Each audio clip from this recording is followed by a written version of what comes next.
the most I can give you is 90 days, but some progress will have to have been made within that time. Okay, All right.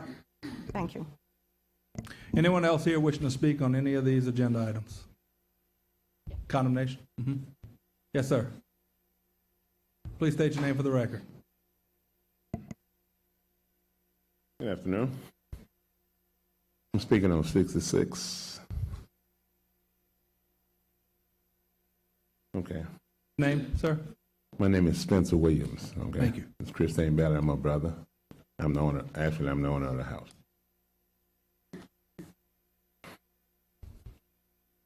Okay. What they sent me was a garage. We had issues on the garage. I've been over there since then. I cleaned it up. I have pictures. I have it. I need to see how much time I have. There are trees, so I can't rebuild right now. But I didn't want to keep. There's a lot of good lumber that I'm trying to keep. That's why I was trying to hang on to it. So I finally got it down. If you would like to view the pictures, before I really come up with a building, just a garage, but before I come back up with a building, some trees need to be cut. There's a lot of trees in the area that's blocking the building that is a hazard to the building. Okay. And so it says no improvements made. This is on Tecumseh. Yes. Rear shed only. Yes, ma'am. So have you demolished or have you updated or have you done anything to Yes, that ma'am. building? I have pictures here.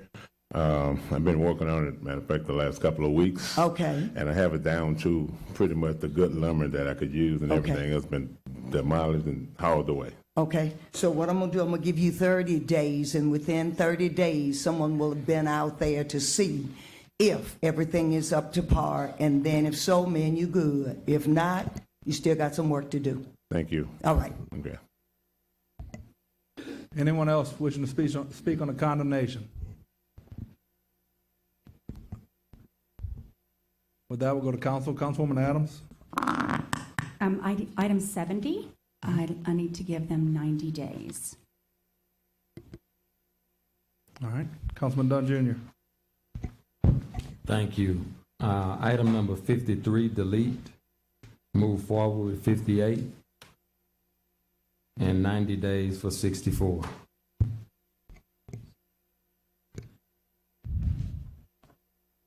All right. Councilman Hurst? Give me till the 26th on 62.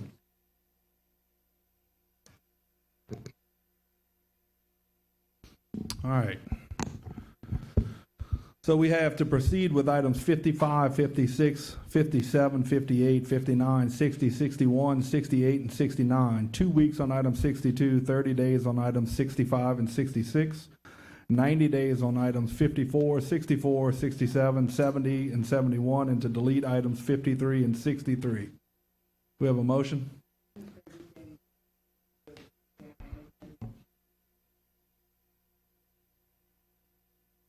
$30 days on item 68. Motion by Councilwoman Coleman, second by Councilman Hurst. Any opposed? Motion carries.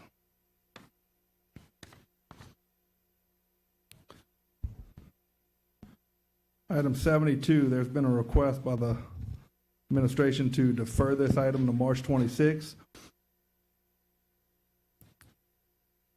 Authorizing the mayor president to execute an agreement with Crossroads Strategies LLC in the amount of $250,000 from federal governmental relations services for the 2025 calendar year, and the option for 1-year renewals contingent upon available budget by the mayor's office.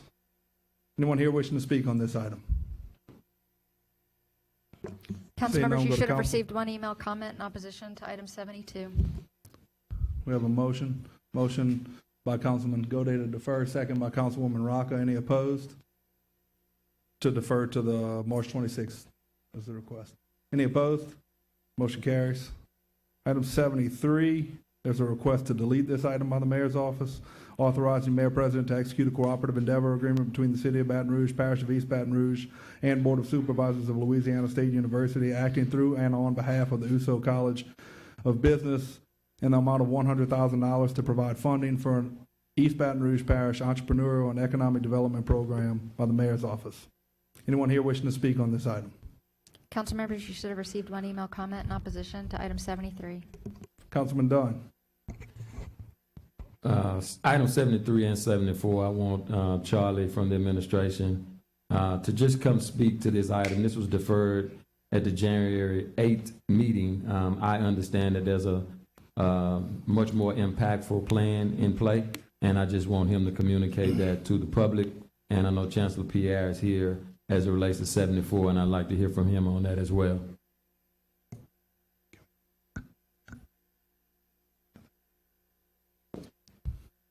Thank you, Councilman Dunn. Our office has talked to both LSU and Southern. I know the chancellor's here tonight. We're not ready to unveil any big plans, but we're looking for huge things to do with Southern University. And so we just felt this money could be reinvested toward larger projects. But thank you very much for letting me come up here and talk about it. Thank you. Good afternoon. John Pierre, Southern University and A&M College. President Shields and I have been talking to Mayor Edwards' administration about some larger plans that we think are going to be beneficial to Southern University, including a grocery store, supermarket close to campus. These are the kind of things that our students want, and we believe that we are on the road to getting the kinds of things that we need to get done. Thank you, Chancellor. Thank you. Councilman Goday. Chancellor, would you mind? Yes. I would have sworn I saw on the biggest stage in the world at the Super Bowl what looked like the Human Jukebox Band. I would have sworn, Chancellor, that I saw that. You did, and they did a fantastic job, and there's more to come. Amen to that. Amen. Hey, they were a highlight. They were amazing. Kudos. Yes. Thank you. Thank you very much. Okay. Thank you. As stated, there's a request to delete item 73. Do we have a motion? Motion by Councilman Dunn Jr., second by Councilman Hudson. Any opposed? Motion carries. Item 74, we kind of already talked on it, but again, there's a request to delete by the administration, authorizing Mayor President to execute a cooperative endeavor agreement between the City of Baton Rouge, Parish of East Baton Rouge, and the Board of Supervisors of Southern University and Agricultural and Mechanical Colleges in the amount of $100,000 to provide funding for an East Baton Rouge Parish Entrepreneurial and Economic Development Program by the Mayor's Office. Anyone here wishing to speak on this item? Seeing none, we'll go to Council council. members, you should have received one email comment in opposition to item 74. We have a motion to delete by Councilwoman Adams, second by Councilman Dunn Jr. Any opposed? Motion carries. Item 75, a resolution ordering and calling a special election to be held in the downtown development district of City of Baton Rouge on Saturday, October 11th, 2025, for the purpose of authorizing the renewal and levy of collection of a 10 mills ad valorem tax on all property subject to taxation within the boundaries of the district for a period of 5 years, beginning with the tax collection for the year 2027 and annually thereafter, to and including the year 2031, to provide funds for planning, development, management, operation, and improvement purposes within the boundaries of the district, making application to the Louisiana State Bond Commission by bond council request of the downtown, at the request of the Downtown Development District. Anyone here wishing to speak on this item? Seeing none, we'll go to council. Council members, you should have received two email comments in support of item 75. So moved. Motion by Councilwoman Coleman, second by Councilwoman Rocca. Any opposed? Motion carries. Item 77, authorizing Mayor President to execute a memorandum of understanding between BRAC and the City Parish, setting forth the understanding in principle and evidencing the good faith intentions to negotiate and enter into a cooperative endeavor agreement and the right of use, possession, and occupancy agreement related to the design, construction, maintenance, and operation of a new District 6 Community Center by Councilman Cleve Dunn Jr. Anyone here wishing to speak on this item? Council members, you should have received one email comment in opposition to item 77. Seeing none, we'll go to council. We have a motion. Motion by Councilman Dunn Jr., second by Councilman Moak. I'll speak. Councilman Goday. The agreement that's attached here has a termination date in the past. If this passes as it's publicly posted, it's null and void.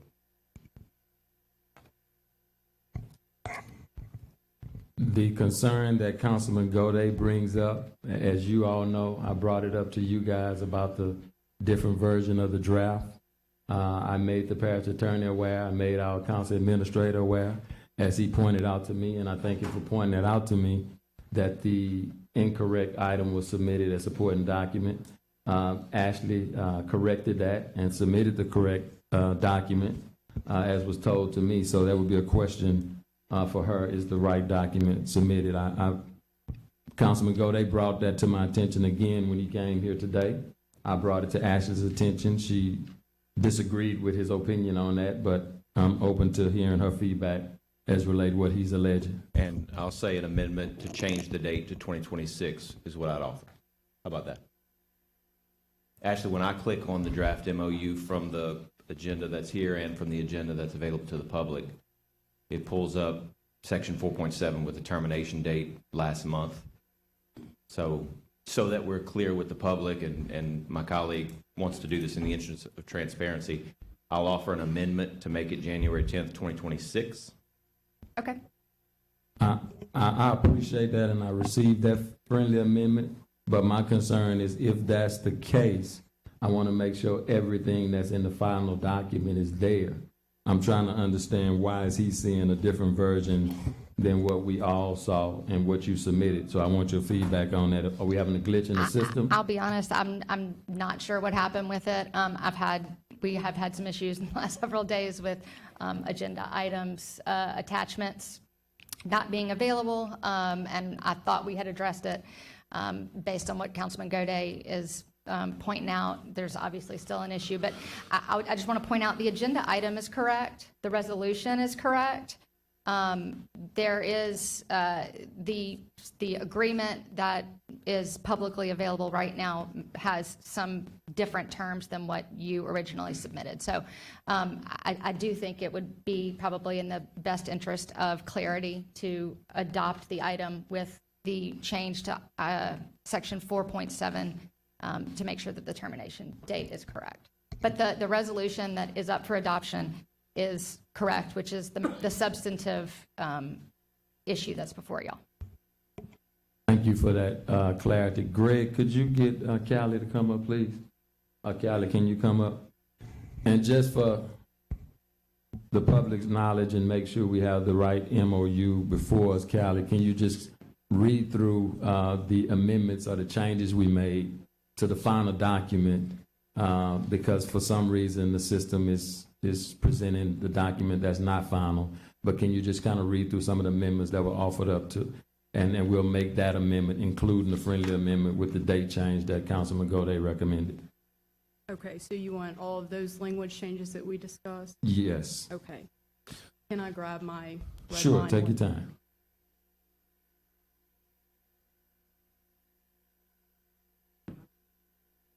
It's on there.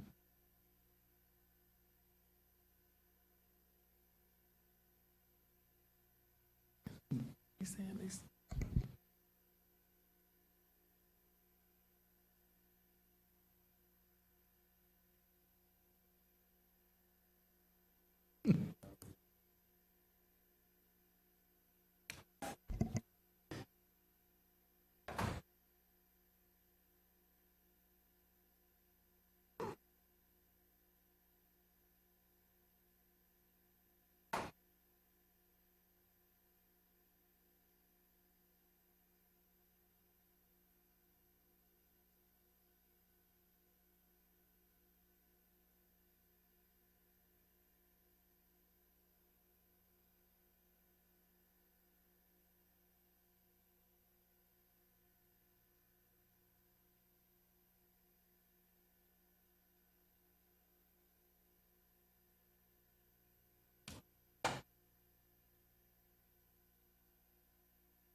Okay, I'll start on 1.3, where it says, A, the city parish wishes to the design, construct, maintain, and operate a new District 6 community center. We made the language more aspirational, changed it to wishes to the design. 1.3C, it is estimated that the cost of design and construction for the District 6 community center shall be approximately $7 million. We changed that to estimated. 1.3C, I believe. 1.4, we said the project is anticipated to result in the following services and amenities.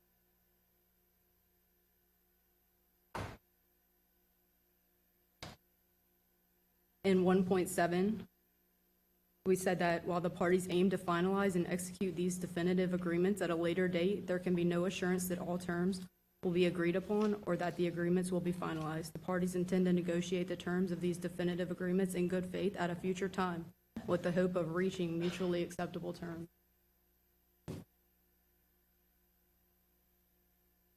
(2.1C). Except for BREC financial commitment as set forth below, the city parish intends to be responsible for the project funding, subject to availability of funds in prevailing circumstances. So we put that caveat in there as well.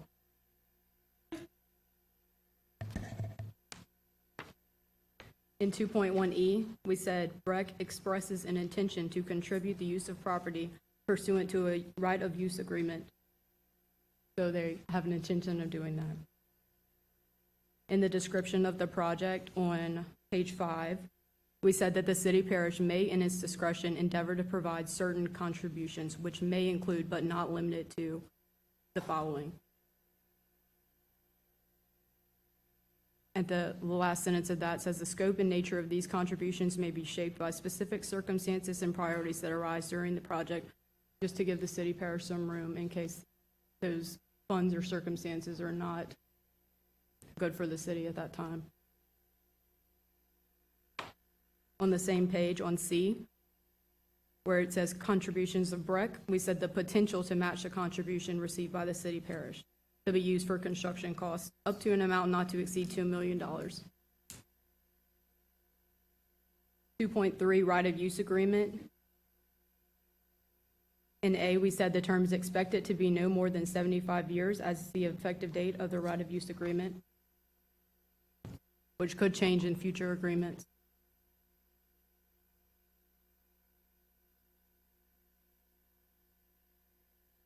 In Article 3, we said, in C, each party acknowledges that this memorandum is not intended to create or constitute a legally binding obligation on any party, and no party shall have any liability to the other with respect to the provisions hereof unless and until the definitive agreements are prepared, negotiated, authorized, executed, and delivered by the parties.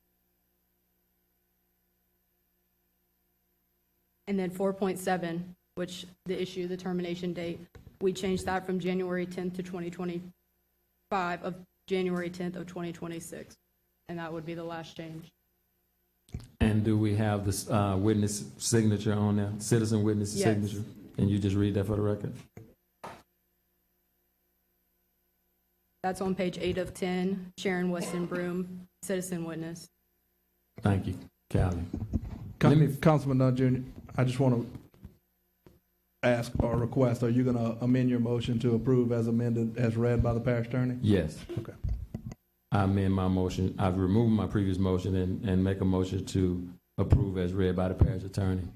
Let me thank the parish attorney's office, thank Callie in particular, who's been working hard on this with all this language and drafts. Want to thank BREC and their partnership. Want to thank all my council colleagues for your input, for your support, including Councilman Godet for bringing this to my attention and making sure we clean this up. One of the things I want to be clear on, because I was asked this, we have this witness signature that's Sharon Weston Broom. As you guys know, I started this out with Mayor President Broom in office, and we wanted to complete this prior to her leaving office. That didn't happen, so I asked for a citizen witness signature just to have her as a part of the process, and thanking her for her contribution to it. I also want to thank the current administration for embracing the needs that we have in District 6, including the community center, and our motto has a shelter in it. We just saw the need that this city parish has for shelters with the previous winter storm. So just want to thank everybody for supporting the process. Look forward to continue the process. We wanted to do this MOU so we can get more stakeholder input and be transparent about what we're doing, and we will follow this up with a CEA, which is a binding document. But again, thank you. We have a motion by Councilman Dunn Jr., second by Councilman Goday, as amended. Any opposition? Motion carries. Item 78, waiving the provisions of the Code of Ordinances of the City of Baton Rouge and Parish of East Baton Rouge, Title 9, Licensing and Regulation of Trades and Occupations, Chapter 18, Wine, Beer, and Liquor, Section 9, 1010B, regarding 300-foot distance requirements so as to allow an applicant with a business located at 7510 Florida Boulevard, 70806 to apply for alcohol license by Councilwoman Laurie Adams. Anyone here wishing to speak on this item? Council members, you should have received one email comment in opposition to item 78. Anyone here wishing to speak on this item? Seeing none, we'll go to council. Councilwoman Adams? I just want to say one quick thing. So I started the process with this convenience store that was in business for years and years and years and years before the Breck Park was built right there. They closed for renovations, closed long enough that they needed to reapply for their license. But in the middle of this, the district has changed, so this is actually Councilwoman Harris's district, but I told her I would complete this. So just wanted to note that. And with that, I move for approval. Thank you. We have a motion by Councilwoman Adams, second by Councilwoman Harris, as appropriate. Anyone in opposition? Motion carries. Item 79, amending the Code of Ordinances of the City of Baton Rouge, Parish of East Baton Rouge, Title 2, Streets, Alleys, Sidewalks, Bathrooms, and Sewers, so as to add Chapter 11, Regulation of Broadband Franchise Fees relative to areas of the city, parish eligible for Gumbo 2.0 funding in conformance with Louisiana Revised Statutes 512370 by Councilman Goday and Councilman Kenny. Anyone here wishing to speak on this item?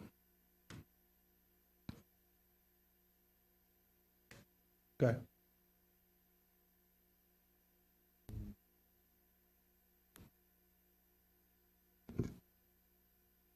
Yep, oh, sorry, please. Yes, sir. Good afternoon. I thought you were offering the amendment. Oh, you want me to go ahead with Yeah, the amendments? please. Okay, sure. Council members, on this particular item, we have two floor amendments for your consideration and hopefully acceptance. The first one is that this ordinance is going to be added to Chapter 6 of the Code of Ordinances. It will not be a new chapter after speaking with subdivisions. Yeah. They suggested that that would be a better fit for it, and so that's where we hope to move it into Chapter 6. And then because it's going to be moved in Chapter 6, then we're going to go ahead and number the provisions accordingly with the correct section numbers. So that's the second amendment, that the section numbers be added accordingly. And that's all.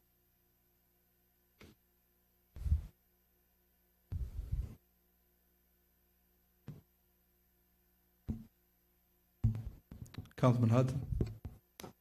So I just real quick, I wanted to congratulate Councilman Goday and Councilman Kenny on getting this done, but I also wanted to congratulate former Assistant Chief Administrative Officer Vineeth Iyengar, who helped you guys with this.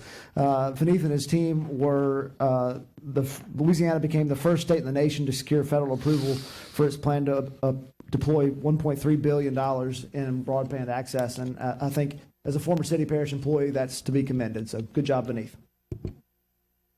Councilman Kenny? All right. I just want to say thank you, Councilman Goday. This is my first ordinance, and so I'm excited to work alongside you with this forward-thinking process. And so as we look to kind of conquer the digital divide of East Baton Rouge Parish, I really appreciate Councilman Goday bringing this up, so I definitely think it's a step in the right direction to bring that broadband access to our rural communities, especially in District 2, Baker, and the cities beyond East Baton Rouge Parish. So thank you so much, Councilman Goday, and thank you to the team, all the Parish Attorney Office, Vineeth and his team as well for this assistance for this project.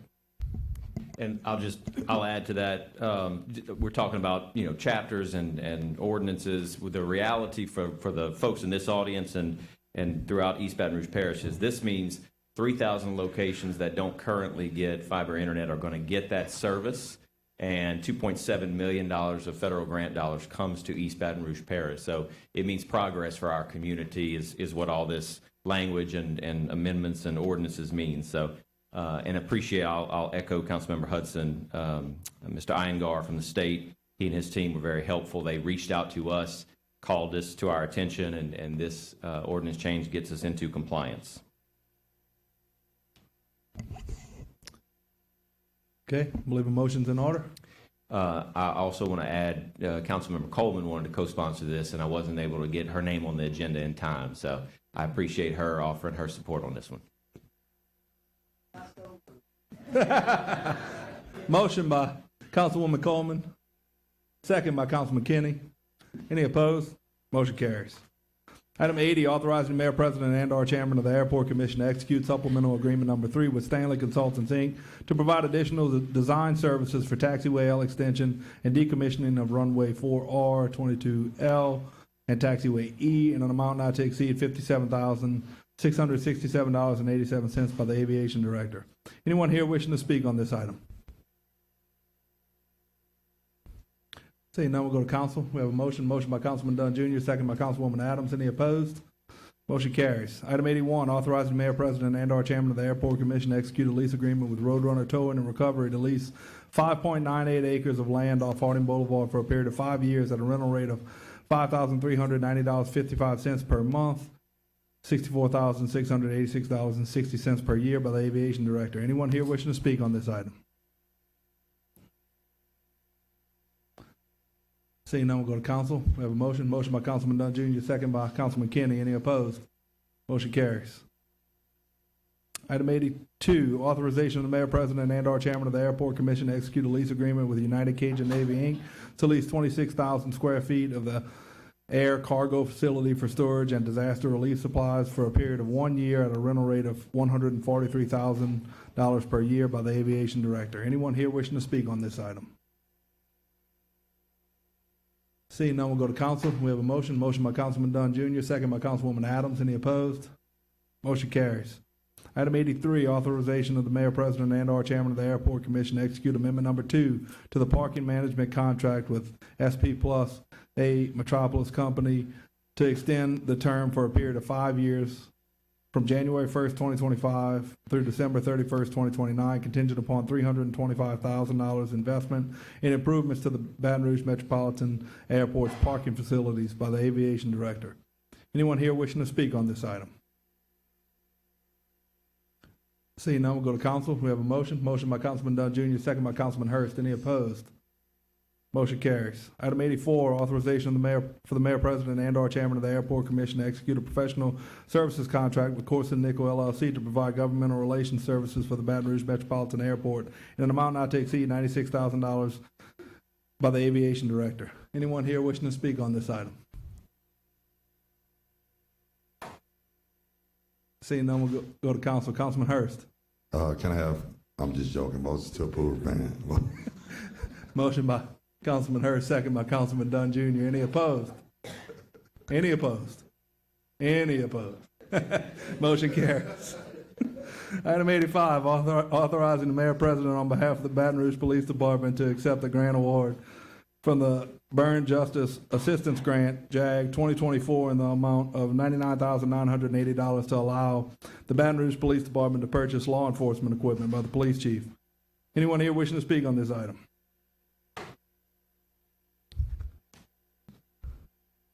Reverend, how we doing? I am good always. I'm still in the land of the living. And Happy New Year for those of you who have not seen me. I am asking this question on this item, but also for any item that is tied to federal funding, given the current circumstances.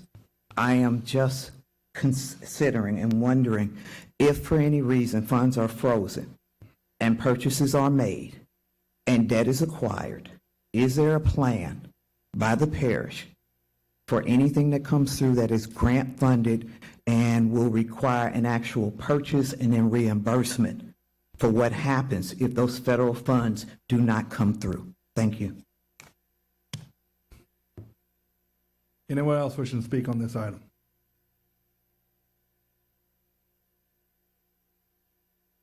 Seeing none, we'll go to council.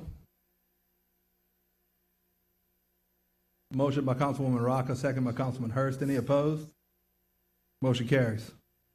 Item 86, I'm sorry, Councilman Dunn Jr. I just want to give anybody from the administration or finance an opportunity to respond to the question.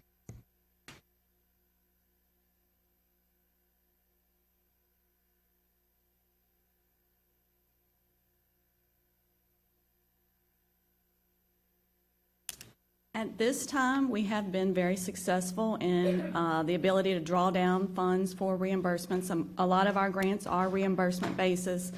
From our professional organizations that we belong to, there has been any new grant that we apply for may become more competitive or may not be eligible for renewal. So that's our understanding. Like I said, it's our end of the year and a lot of grants are expiring, and we have been very successful in drawing down funds. Did you get an answer? Reverend Anderson? What would you like her to elaborate on?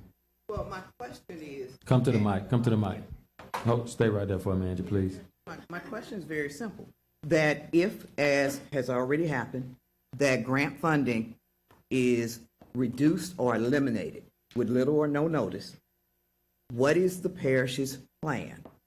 That's all I'm asking. If purchases have been made so that debt has been acquired, does the parish have a plan if for any reason those funds do not come forward? All right, thank you. So let me say this before you respond. I think the plan would have to come from the administration of what the plan is. I think what Angie can give you is the current process that's in place. And so she can reiterate the process that's in place. Now, any plan or strategy, that would have to come from the administration. So I'll let you respond, Angie, and Charlie or Lon, if one of y'all want to respond about a plan or talking about giving the public or us a future plan, you can do that. Go ahead, Angie. So currently, all the grants we have been awarded today, we have agreements with them, and we don't have any indication that they will not fulfill the agreement that we have on record. Thank you. Councilwoman Rocca. Hold on. Oh, sorry. Thank you, Councilman. Sounds like you're encouraging us to have more money in the general fund. Is that what you're getting at? If that's the case, I agree. I think it would be very wise for the city parish to have a bigger bank balance and less debt.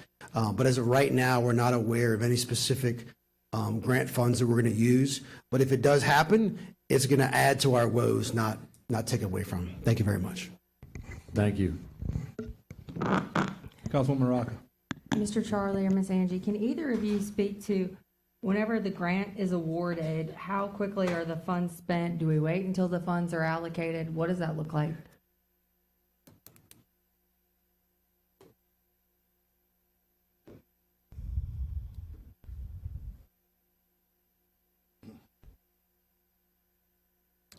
Each grant has different terms, so it depends on the terms of the grant. The majority of our grants are cost reimbursement, so it depends. If you have a grant for police overtime for a narcotic overtime investigation, then it would be every payroll, and then once the payroll was satisfied, we send copies of the checks as proof that we issued the payroll, then we would draw down the reimbursement. So some reimbursements are monthly, quarterly. That's typically how we do, monthly or quarterly. So when you say some reimbursements, the federal government is giving you those reimbursements either on a monthly or a quarterly basis? Yes, ma'am. And typically, whenever you guys, let's say, for example, you have this JAG grant for equipment purposes with $99,980, you don't spend that money until you are awarded the grant, you have an acceptance letter, correct? Agree, yes. Okay. We do not record it till we receive authorization from the council and the award letter with all signatures. Okay, thank you so much, appreciate it. Councilman Gode.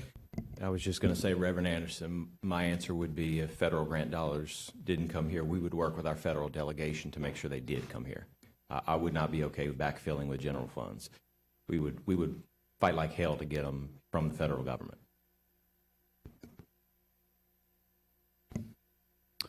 All right. Item 86, authorizing Mayor President on behalf of the Baton Rouge Police Department to accept a grant subaward from the Louisiana Commission on Law Enforcement fiscal year 2023 Burn Justice Assistance Grant in the amount of $30,647 to purchase law enforcement equipment by the police chief.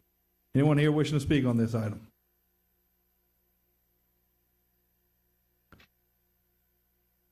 Seeing none, we'll go to council.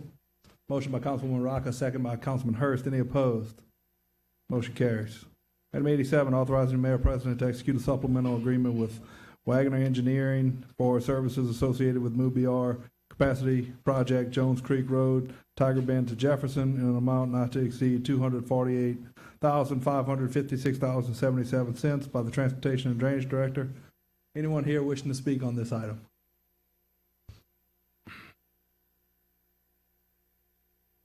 Seeing none, we'll go to council. We have a motion. Motion by Councilman Hudson, second by Councilman Hurst. Any opposed? Motion carries. Item 88, authorizing the mayor president to execute a supplemental agreement to contract for professional engineering services with ECM Consultants, Inc. for services associated with the MUBR capacity project, Port Hudson, Pride Road, LA 964 to LA 19, in an amount not to exceed $1,435,749.21 by the Transportation and Drainage Director. Anyone here wishing to speak on this item? Seeing none, we'll go to council. Motion by the chair, second by Councilman Goday. Any opposed? Motion carries. We're going to take items 89 and 90 together. Authorizing Mayor President on behalf of the Division of Human Development and Services Ryan White Program to amend subrecipient contract with HIV/AIDS Alliance for Region 2, increasing the amount by $22,000 for a total amount of $1,041,246 under the Ryan White Ending HIV Epidemic Program by the Human Services Director. Item 90, authorizing the Mayor President on behalf of the Division of Human Development and Services Ryan White Program to amend subrecipient contract with Our Lady of the Lake, Inc., increasing the amount by $60,500 for a total amount of $610,482 awarded under the Ryan White Ending the HIV Epidemic Program. Anyone here wishing to speak on these items? Yes, ma'am. Please come. State your name for the record.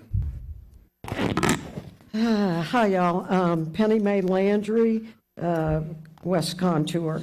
I'm in opposition to this. I spoke in 2024 in opposition to, I think the total was 24 different items, which totaled approximately $14 million in ending the HIV epidemic programs in East Baton Rouge. HIV, according to several doctors that I contacted, according to my sister, who's very involved in the gay community, according to the federal reports I've read, is no longer an epidemic. We have a new epidemic in East Baton Rouge. It's called mental illness. And I pleaded here before you in 2024 to see how we can shrink funding, millions of dollars in funding for something that is no longer an epidemic, and move these funds to the current epidemic. And, you know, Aaron, I see you rolling your eyes, that we, that we move this money to the new epidemic, which is mental illness. And I would like y'all to note that there hadn't been any ordinances dealing with putting money towards mental illness that I've seen. Maybe I missed them, but please consider the new epidemic, because the HIV epidemic has been handled by the federal government. Thank you. Anyone else wishing to speak on this item?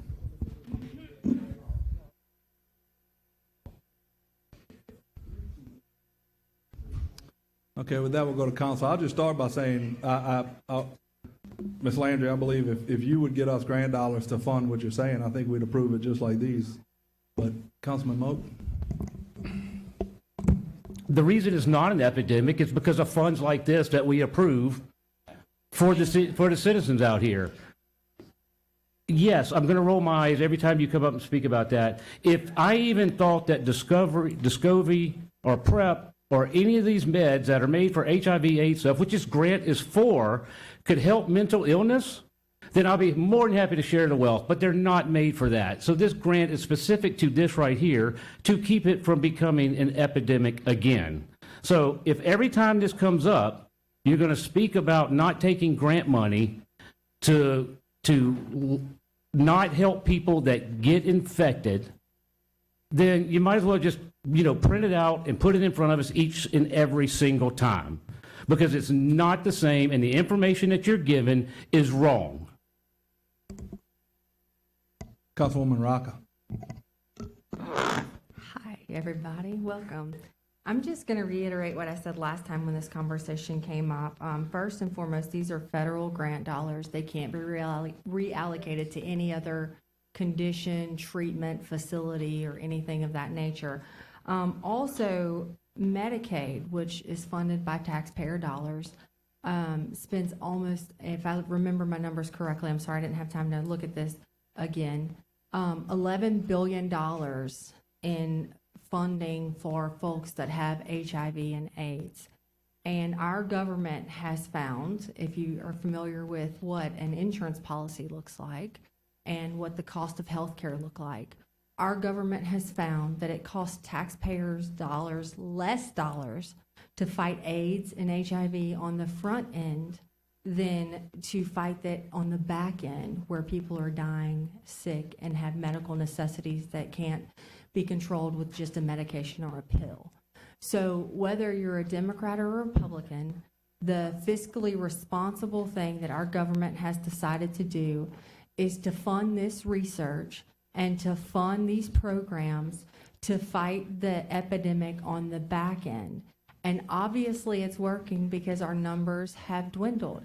However, let me warn you that when you do a simple Google search, you see that Louisiana is still ranked extremely high in comparison to the rest of the states. So it's not over, it's not done. Our prisons house a lot of folks that are HIV positive. This medication is important, and believe it or not, it's fiscally responsible. Thank you so much. Councilman Hurst. Director Mabry, come on down.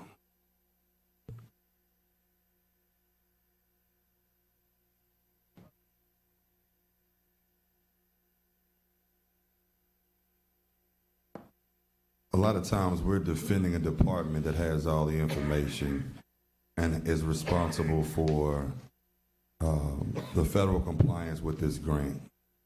And so instead of us speaking on your behalf, I want you to just speak to the general public, because for those who watch, those who sit in the crowd, sometimes the crowd's voice is louder than the people up here. So we want to hear from you how those funds are directed to you, how they're appropriated in the city parish, and the impact that they make. Thank you. So good evening, everyone. The Ron White funds are specifically earmarked for those persons living with or have been diagnosed with HIV. We cannot do anything else with those funds. It was strictly just for people living with HIV. EHE, the medicines are working.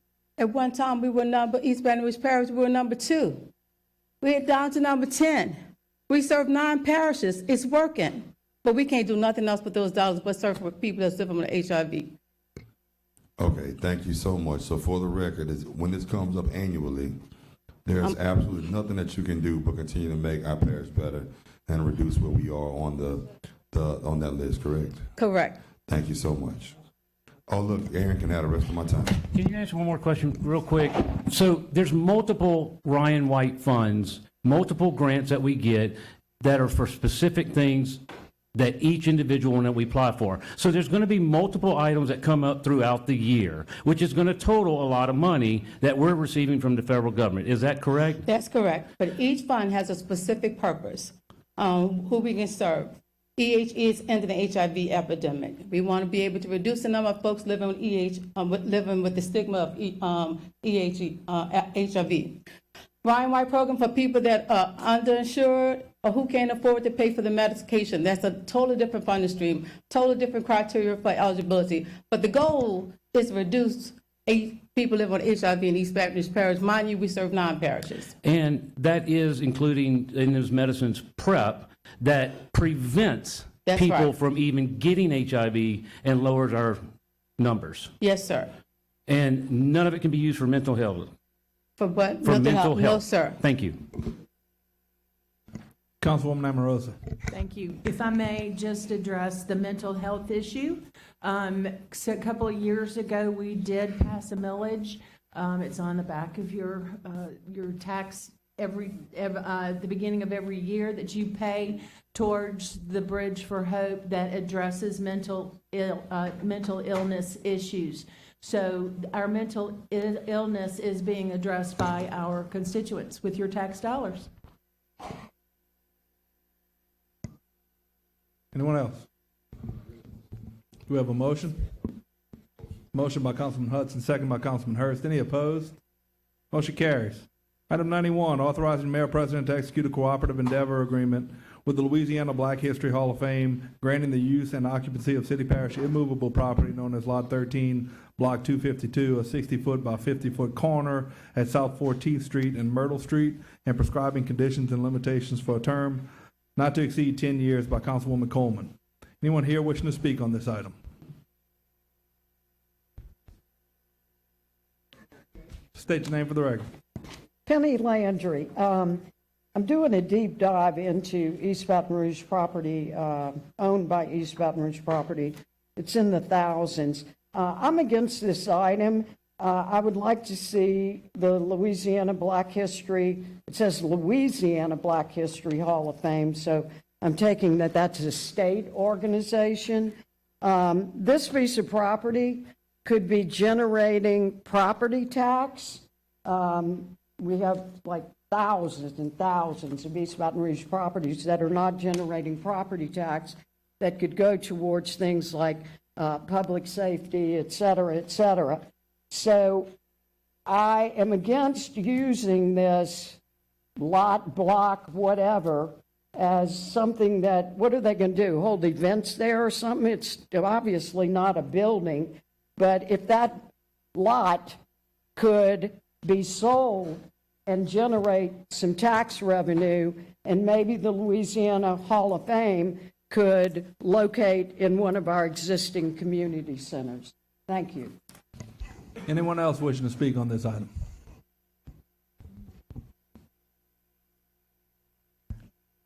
Seeing none, we'll go to council.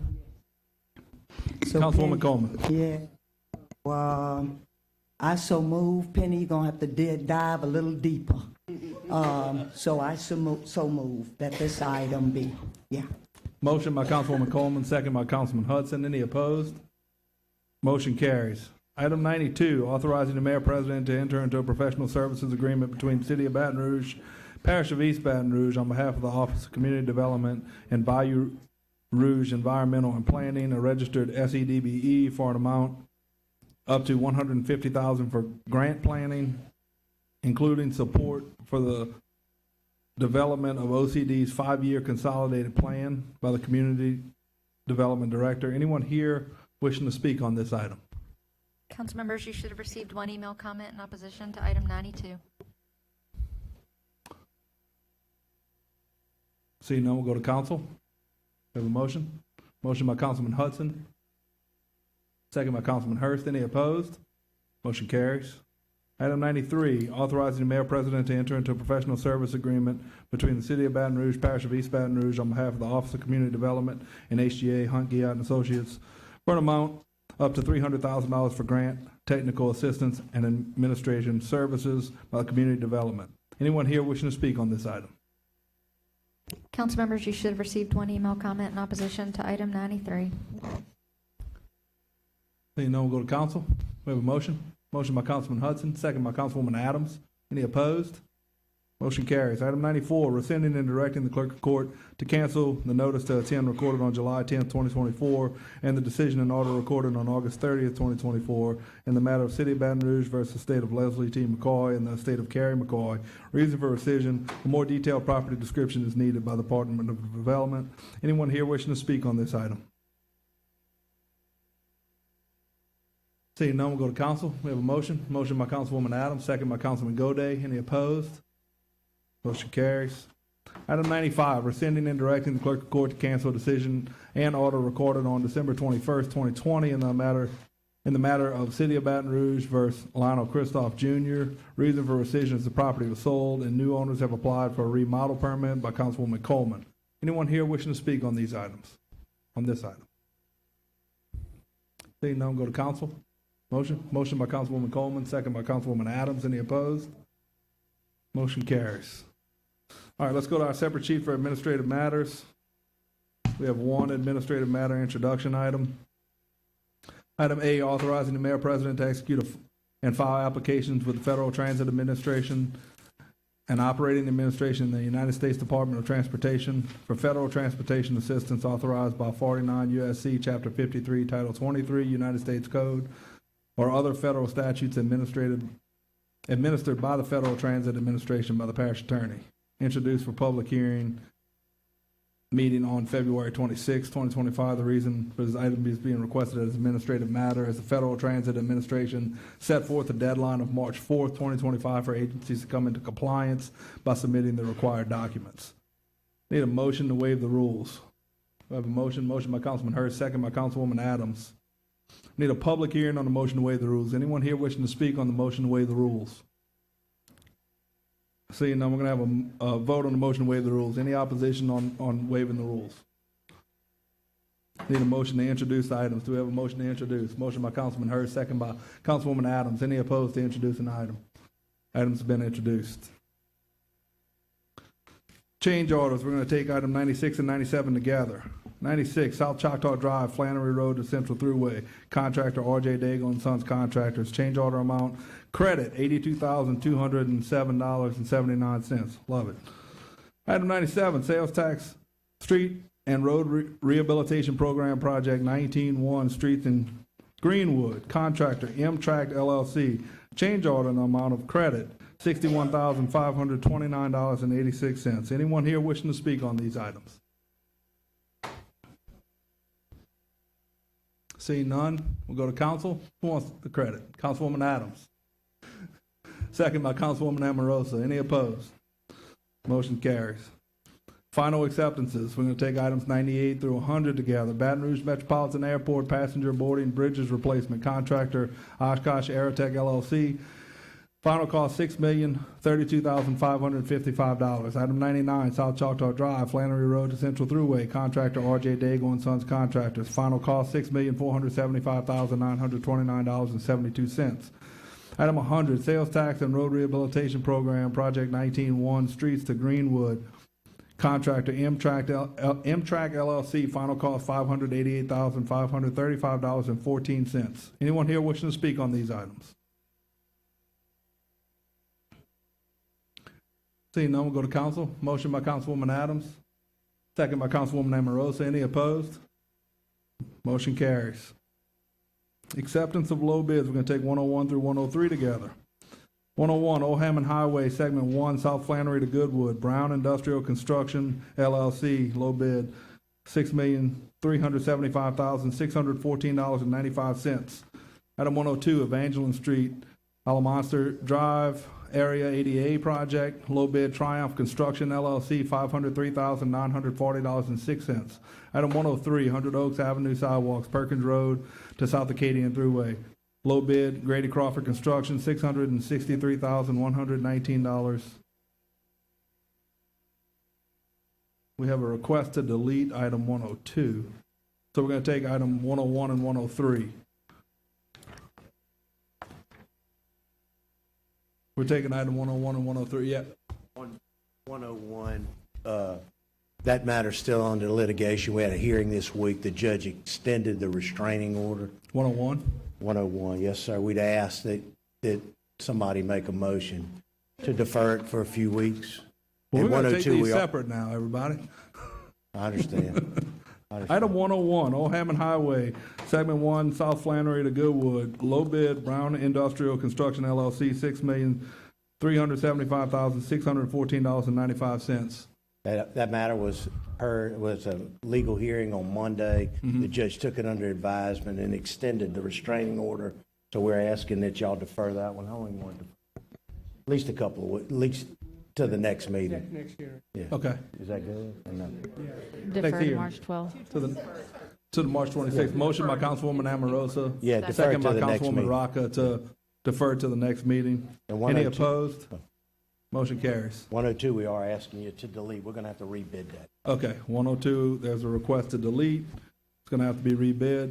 Evangeline Street, Alamonster Drive, Area ADA Project, low bid, Triumph Construction, LLC, $503,940.06. We have a motion to delete. Motion by Councilwoman Adams, second by Councilman Hurst. Any opposed? Anyone need to speak on that? Item 103, 100 Oaks Avenue sidewalks, Perkins Road to South Acadian Thruway, Grady Crawford Construction, $663,119. Anyone here wishing to speak on this item? Seeing none, go to council. We have a motion. Motion by Councilwoman Rock, a second by Councilman Moak. Any opposed? Motion carries. All right. Item 104, receiving a report from the Homeless Prevention Director, Jessica Lewis, on the progress, challenges, and initiatives related to our efforts in preventing homelessness in East Baton Rouge by Councilman Cleve Dunn Jr. We're going to hear the report, and then we'll have a public hearing on the report. Council members, as you guys know, Jessica is out on maternity leave, and she successfully delivered 2 beautiful children. Prior to her, yeah, y'all can give it up for her. Prior to her departing for maternity leave, she recorded her report here in the chamber and prepared it for our review. So Justin is going to cue it up and play it, and if we have any questions or comments, we can present those.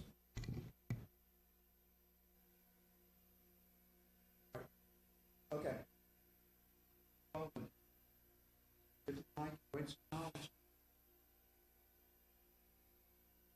Okay. Good evening, council members. My name is Jessica Lewis, and I am the Homelessness Prevention Director in the Mayor President's Office. Today, I would like to speak to you regarding some key initiatives that the Homelessness Prevention Department has been doing over the past 10 months. Next slide.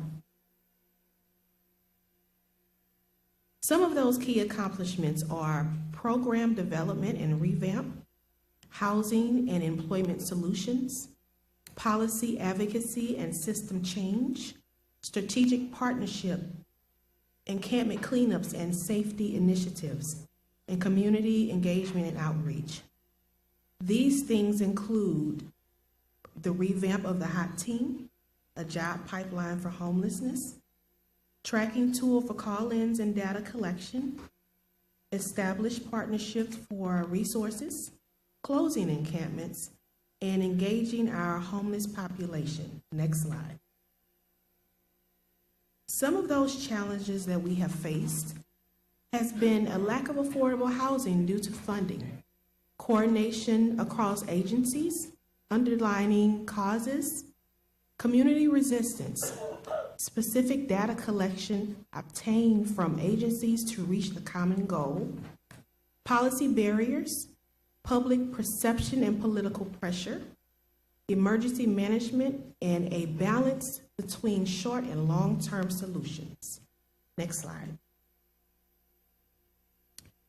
These are some of the wins that we have done so far in regards to the Homelessness Prevention Office as well. We've housed 200 homeless individuals and an additional 33 through the regular ERAP program. We've revamped the HOT team with a new rule of 24 hours of assessment and cleanup instead of 48 hours. We fostered meaningful partnerships. 49% of homeless that was sent to outside work agencies have also been hired as well. We've advocated for extended shelter hours to coincide with One Stop opening at 8 a.m. to cut down on loitering and panhandling during busy traffic hours. We've established reserved beds at shelters for after 4 p.m. and weekends through the HOT team. We've advocated for $100,000 in regards to encampment cleanups, assisted in planning stages for a new non-congregate shelter partnership. We've also advocated for police presence around St. Vincent de Paul along with other agencies. We've received positive feedback from private property owners regarding follow-up of encampments, assisted 100 individuals that were facing eviction that has called into the mayor's office. We've also launched a new homeless resource page. We've created and disseminated a fact sheet called What to Do If. So far, the homeless community has shared that they are now starting to trust the mayor's office based on resources given that has actually worked for them. We've also started to place non-trespassing signs under underpasses and in other places that are public for homeless encampments. Moved feeding agencies and organizations from underneath the North Boulevard underpass to discourage camping. We've also conducted several meetings on the ordinance changes for homeless. And we have new signs for unattended belongings that has been posted in the downtown area. And we also have a new advocacy that we're doing as well that includes funding, a possible funding of the One Stop until March 31st. Next slide. Here are some of the Louisiana Balance of State Continuum of Care stats as of August of last year. Coordinated entry has about 3,200 in their system since 2023 of homeless individuals. 2,250 of those persons are also entered between January and August of last year in the coordinated entry system. About 584 housing vouchers have been given in East Baton Rouge Parish. In your handout, you'll see those stats if you have any further questions in regards to that. Next slide, please. Now, here are some numbers regarding the ERAP program based on calls into the mayor's office. The highest calls came in September. We have 92% of those calls we did happen to assist, and 73% was people that were already evicted. Majority has been homeless less than 6 months, which is a critical time to be able to go back into housing. 61% are not working at this time, and I would like to schedule some sort of criteria in regards to having those same individuals that call into the mayor's office for emergency assistance to either be working or possibly actively looking for work. 98% of those calls that we received were from African American women, mostly. Next slide. Here's some data regarding our homeless individual tracker. 17% are actually housed and continue to panhandle. We would need a major enforcement of Act 678 to make this a priority so that panhandling can be something that's in the past. 86% of outreach resources were offered at the time of contact. I would like to also implement some sort of program in regards to housing and jobs for those individuals that are panhandling, with the consequence of possibly losing housing if they are caught doing so. Next slide. Now, here are some important facts and data about encampments. East Baton Rouge Sheriff's Office and Baton Rouge City Police have been doing an outstanding job in regards to homeless issues across the city and the parish. Majority of the locations of encampments are in the jurisdiction of Baton Rouge City Police. 97% has been assisted, and majority have 1 to 2 persons in each encampment. Most encampments are made up of 50% mental health and substance abuse related, and the other 50% of individuals that life just happened. Now, this is huge. 96% of encampments that we have went to make contact to has refused services, including shelters and food and any other resources that we may have. And this is because they do not want to follow any rules associated with shelters and not wanting to leave the substance that they may be abusing at that time.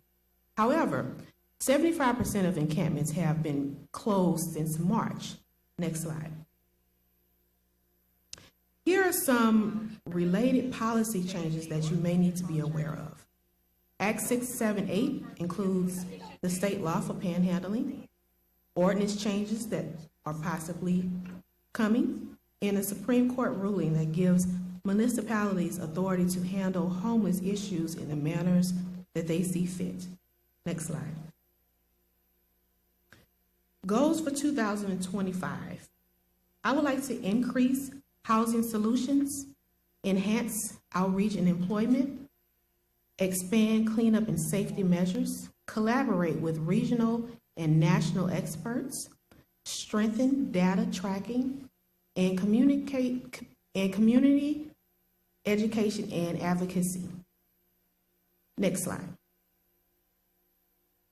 These are some allocations that are pertaining to homelessness funding that are urgent matters. One of those allocations is dealing with the hot team cleanup contract. It's $50,000 currently. It's housed in DPW. It's a duration of 3 months and is housed out of ARP funding. We have spent so far $28,000. We have another contract in regards to the outreach, which is $15,000. That's housed OCD. That contract duration is also 3 months, housed under Home ARP under supportive services. We also have another contract for $50,000 that's housed in DPW for pressure washing downtown area. Programs needing funding to continue are the One Stop Capital Area Age Alliance on Homelessness. Funding needed would be around $560,000 to keep the day shelter open for a year. The purpose of this is to prevent homeless individuals from loitering and panhandling during the day, which affects businesses. Doors will close in March 2025 without funding. We would like to bring back the rental assistance program, which will probably need around $3.6 million, but it ended in October of last year. Encampment cleanups, $100,000. Outreach program, annual needing about $80,000. And we will need funding for wraparound services for PSH vouchers, around $208 million for about 200 homeless individuals. The city has approximately about 410 homeless individuals, and the program could address a significant portion of the homeless population. Also, the other contract is the Homelessness Prevention Director contract, does expire March 30th. I have managed to make sure that we are able to contribute everything possible in regards to homelessness with no true budget, but with outside contractors. If it's anything else that the homeless population may need, they need all of these different services that we're offering. Next slide. Now that you've seen the PowerPoint presentation about the homeless population in the Homelessness Prevention Office, I would encourage you to read the testimonies as well as the stories to understand how impactful our work is here in the Homelessness Prevention Office.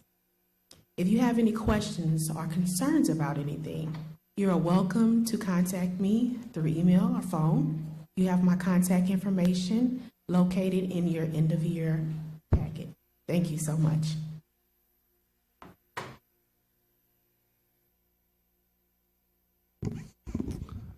All right. We have wishing to speak. Reverend Anderson.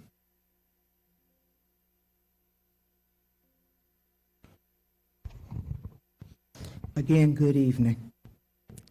Those that are unsheltered in our community, the solution for being unsheltered is shelter.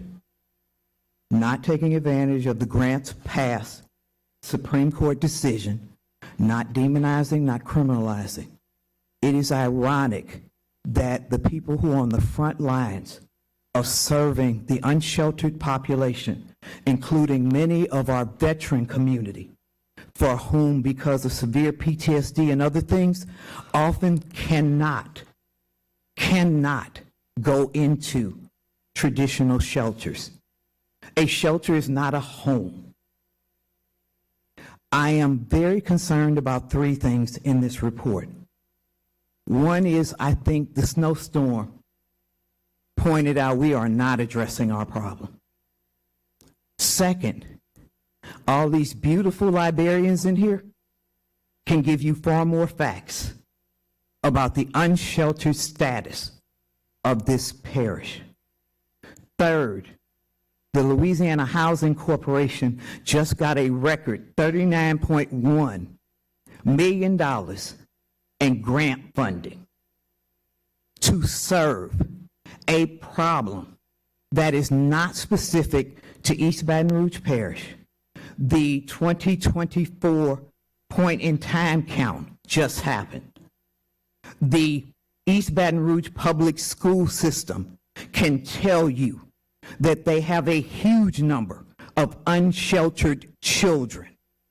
So when we use short-term, simple, easy things to make people think there's one size fits all, one, we do a disservice to the seniors in this community who are struggling and living in housing so dilapidated, but because they own title to it, they are terrified about anybody coming in and making them part of the homeless community.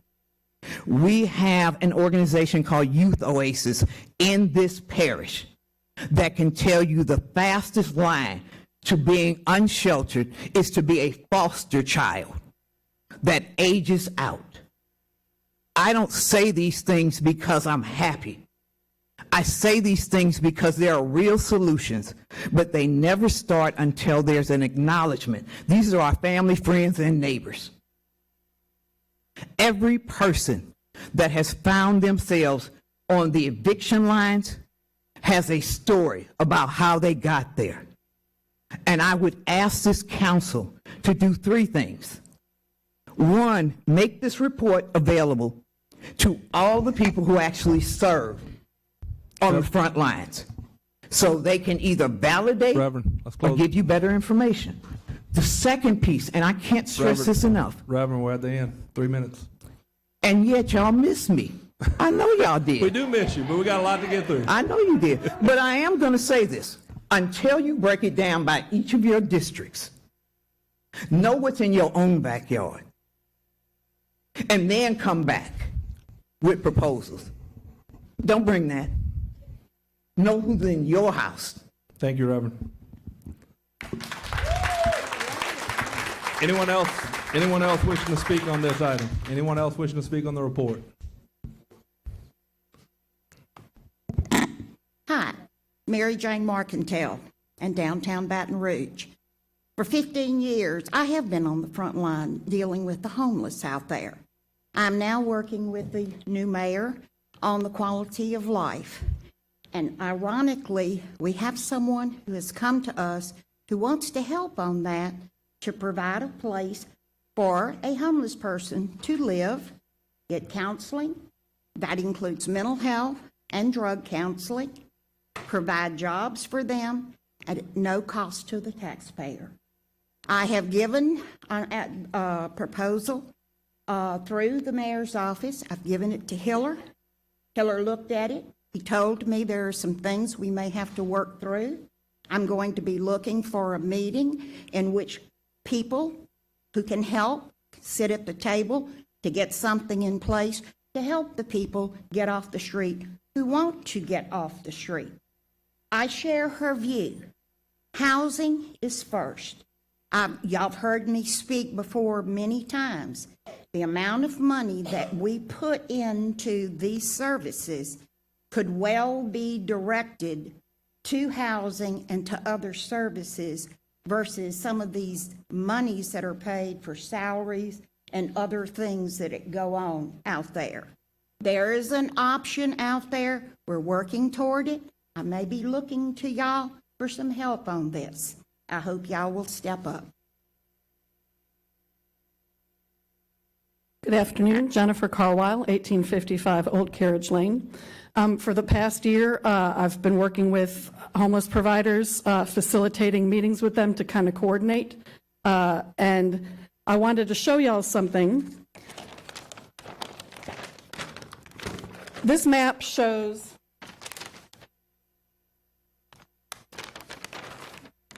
This map shows where the main services and shelters are and where our encampments tend to be. So as you think about what to do, I'm really happy to hear funding for the One Stop being up there, but the One Stop's up here. And a lot of people we talk to in shelters are afraid to go in that neighborhood. They've got small children, they don't feel comfortable, they've been beaten up or whatever. So nobody wants folks in their backyard, I totally get that, but they're there already. So, we have to think about how we shelter, how we house, where we house. And when we clean up encampments, I totally understand that if you've got property, it's frustrating that there are people camping on your property. However, when you go and throw away those people's stuff, the people do not disappear. They are still there needing a place to go. And when you've thrown away their tent, I don't know how they're going to get a new tent, but they're going to get one some kind of way. Is it stealing something? Is it borrowing something? Is it working for the day getting something? I don't know. I get that, I get it's frustrating to see that. But if we're not going to house the people, throwing away their things is ineffective, because when I see it on the Facebook, days later, people will be like, they're there again. Well, where do you think they're going to go? They're people. They don't disappear because you threw away their stuff. So let's house these people and stop trying to brush them away. They're not going to go away. Let's house them. Thank you. Anyone else wishing to speak on this item? Please state your name for the record. Jacob Newsom, Baton Rouge resident. I live over in Broadmoor. I'm just going to echo what's already been said. A lot of times we view these people as homeless people, and we forget that that's two things. They're homeless, and they're also people. And when you throw away the things, you do a homeless encampment, and you don't provide a permanent solution, the problem's not going to go away, as the woman before me just said. I work with an organization, super informal. We feed the homeless every Saturday. We try to get them hygiene products. It runs all on donations. We see the same people every single weekend, and they're just people trying to get by. So if we're not going to offer them housing, and we're not going to do anything permanent, I don't know what we're expecting this problem to do except get worse. Most people, especially lower income, are very close to eviction, especially with rising prices of groceries, gasoline, et cetera, et cetera. So we're going to need a permanent solution for our homelessness problem. And to repeat what the Reverend said, the first thing we're going to have to do is provide some sort of permanent housing, not a shelter, not homeless cleanup sweeps hoping they'll, I don't know, move down the road or something like that. Thank you. Thank you. Anyone else here wishing to speak on this item?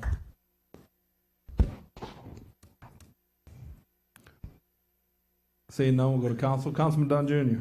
Thank you. Couple things. One of the things we did when we embarked upon bringing a community center to District 6 is we did a needs analysis. That needs analysis with a lot of stakeholder and community feedback revealed that there are little to no shelters to the east in the parish. That's why our community center model has a shelter proposed in it. Even many of our facilities, community centers that we use as shelters from time to time doesn't have some of the wraparound needs or amenities like showers and things of that nature.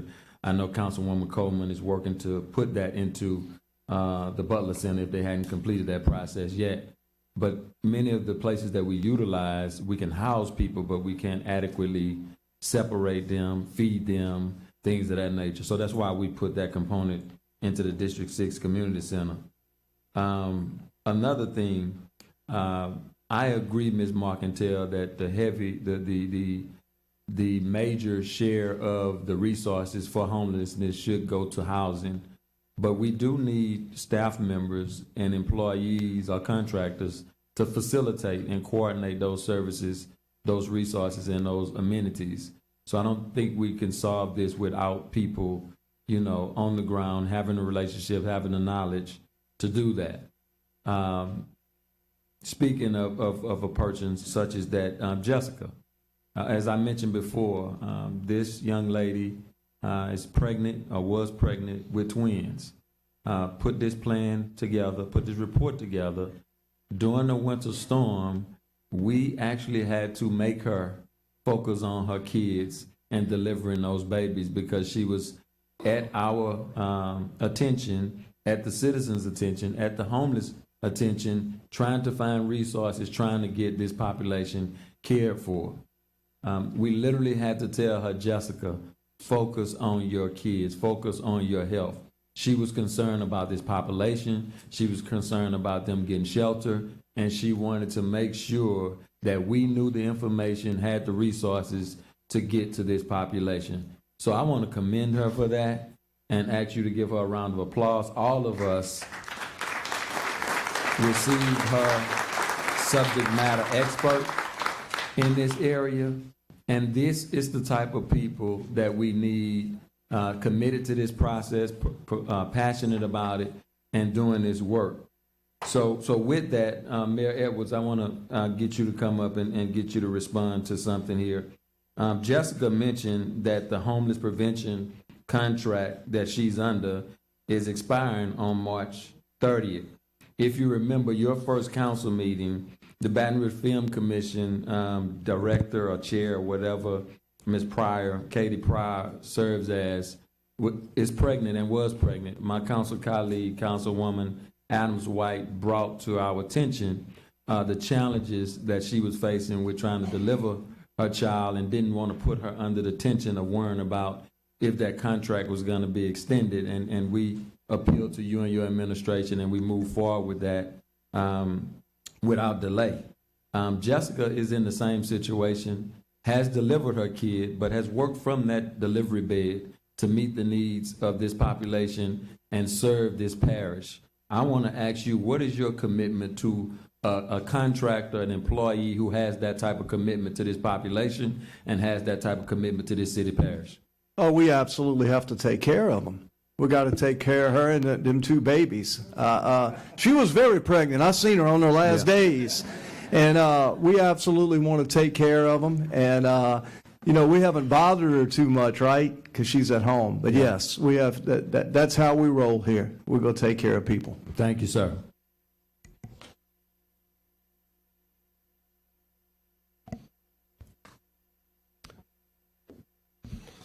Item 105, receiving the fourth quarter 2024 report from the East Baton Rouge Parish Communications District by Councilman Roddy Gode.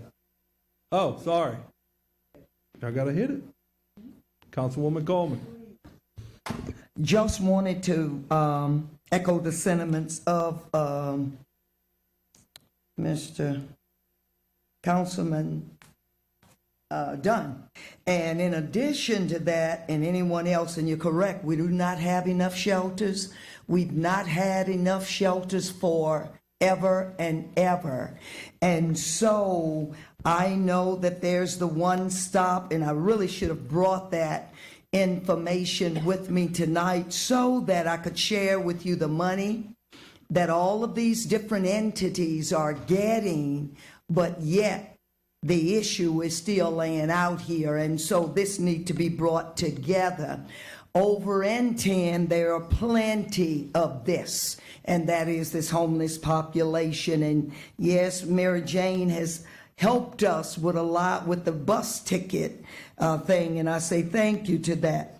Also, the Ministry of New Life Church, and that's on Eddie Robinson, know what they've done? They have built showers, and it's there in their church, and so that's an added something. So I appeal to all these pastors out here that you know, the homeless will be with you always, that is something that you may want to consider, and if not building that in your church, supporting those that have it, because definitely it is a big issue. It has been a long time, and there are several needs out there, but there has to be a tight plan in order to address, and it's not a cookie-cutting plan, but in order to address all the needs of this population and wraparound services. This last snowstorm, yes, the Leo S. Butler Center was a shelter. And so from that, and of course we've talked about the different things that needed to be when we have these kind of things to happen. But from that, gentleman that was in the shelter got a job, and he's working. As a matter of fact, at Council on Aging, and I'm going to say, yeah, the man's making $15 an hour. In addition to that, we worked with housing, and he moved. He got his keys yesterday, so he's moving in today. And so that's real, and that's what you call working with this population, making a dent in this, and then finishing. Starting is one thing, but unless you finish a thing, you haven't done anything. Councilman Hurst. Look, I do want to agree with Mary Jane Marcantel, our 14th member, and our 13th member, Reverend Alexis Anderson, for their commentary on homelessness. We've been trying to tackle this in District 5 for a while. Last year, y'all were here with the 2-hour discussion about why I needed appliances in the community center. They proved to work and make a huge impact. For about a year, a little bit under a year now, the way that we tackled homelessness was showing love. We started a feeding program, so we feed every Monday, Wednesday, Friday. St. Jared Redemptorist was feeding on Tuesday and Thursday. We asked where everybody was eating. On the opposite days, they said we don't have enough money to do it. So the council and the mayor's office approved to allow for that to come to our community center. A couple of things that we do, and just talking about how we're expanding. I'm just telling where we are so we can open the door for more partnerships. But we wash clothes. They bring them in there. We put the clothes in a sack. We wash them for them, give them back to them folded. We allow them to take showers. We have a shower trailer. Thank you, Clay, with MOSEP, for helping us procure that through that fund balance that was given to us. So we have a 3-stall shower trailer that can be used during disasters. It's mobile, but we have it in a fixed position to make sure that we get rid of the black and gray water. And we also provide feeding and then wraparound services, so whether it be transportation tools, job readiness, but we welcome anybody who's dealing with a homelessness crisis in our community to be a partner, especially for housing. And I want to give a huge shout out to one partner. If y'all know Betty Claiborne, but her son is a pastor in South Baton Rouge in District 10, but he lives in my district. And he has a transitional housing unit with about 10 beds. So for anybody who is homeless and looking for a place primarily geared towards men, it's always a challenge. Feel free to reach out, but we do have a place to put them for a very inexpensive rate. And under the monies that we have left, we do cover that expense.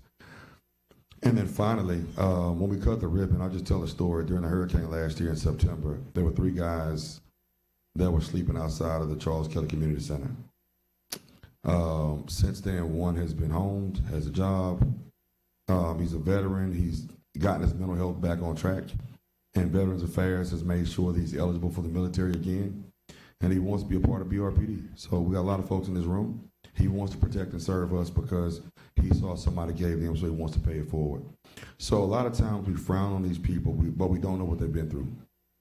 And I just ask that everybody open their hearts, open their minds, and be a part of the solution and not part of the problem. Pushing them away doesn't help them. Showing them the love that we want, it allows you to invite them in, and people don't care how much they know, how much you know until they know how much you care. So again, my shelter is not a shelter, was during the storm, but the community center has been an aid for about the last 9 or 12 months. So anybody that wants to bring additional resources or help us procure more wraparound services to get people home, we welcome that. So thank you. Councilwoman Harris. Thank you, Mayor Pro Tem. I want to share with the council and the audience tonight that I worked very closely with Jessica with the Homeless Initiative. Many times as an advocate myself, we found that many victims of domestic violence were homeless with children. And every time I've picked up the phone and contacted Jessica, she's always been accessible and always available to get involved and make certain that that mother and her children had a place to lay their heads at night. From assisting them with rental assistance, helping them to get back on their feet, whether it's clothing and food or somewhere else to stay at a hotel for a night or two. She has always been there to see us through this process. Jessica has never turned anyone away whenever they're in need. She's always been there. I find myself many nights contacting her after hours, letting her know that we have received a call from a victim of domestic violence and they had no place to go. They were living in their cars with their three children or one child, and she made it happen for them. So to Mayor Sid Edwards and your administration, you have someone who is passionate and committed to this work. And I hope that when she returns, she will still be here with us, serving in this capacity to continue the work that she started over the years. Thank you. All right, thank you, everyone. Item 105, receiving the fourth quarter 2024 report from East Baton Rouge Communications District by Councilman Gaudet. Guys, council members, this report will be submitted electronically. It is attached to the agenda for review. Certainly, as we go forward, review it in advance if you'd like. Mr. Verlander, the director of this agency, to come to us, certainly will. But I've asked him here forward to submit the report electronically for attachment to the agenda. And I'm sorry, I will move to accept the report. Second by the chair. Any opposed? So moved. We're going to take a 5-minute recess on the meeting before item 76 just to make sure we have logistics in order, and then we're going to hear from everyone. So take a 5-minute recess.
Hello, how you doing? Hey, I'm well, and you? I'm doing okay.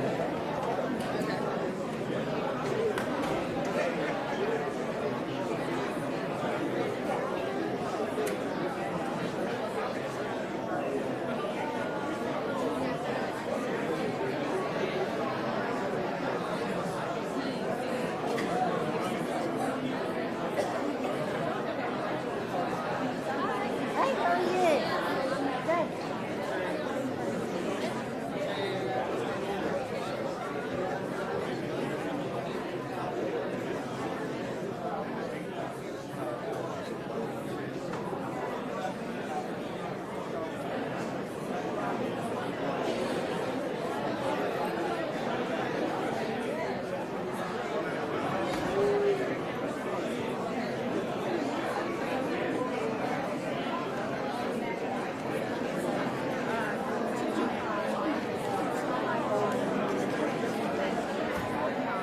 Good.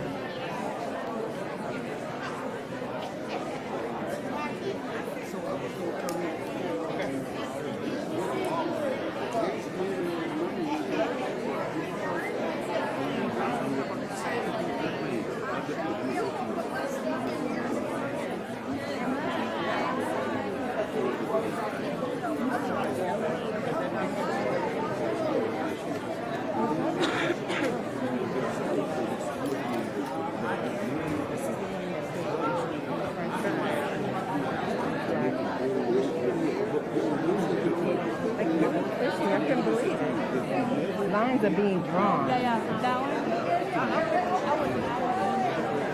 I tried to stand in here. Y'all think they're gonna let us stand in here? Because I really am very much interested. You need to wait. Oh my God! Are you good? 5 days a week. What you in here to speak on tonight? Yeah, you take the money to the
Okay.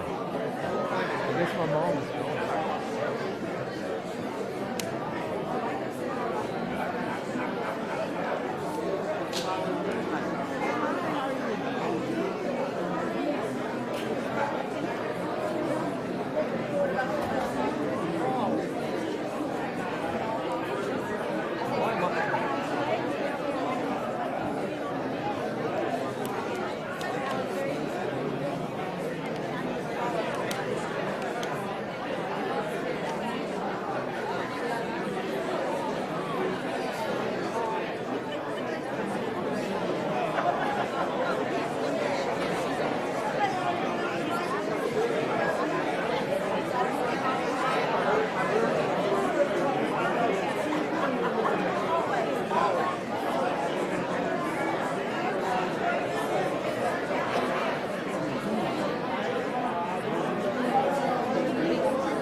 Gentlemen, what's up, baby?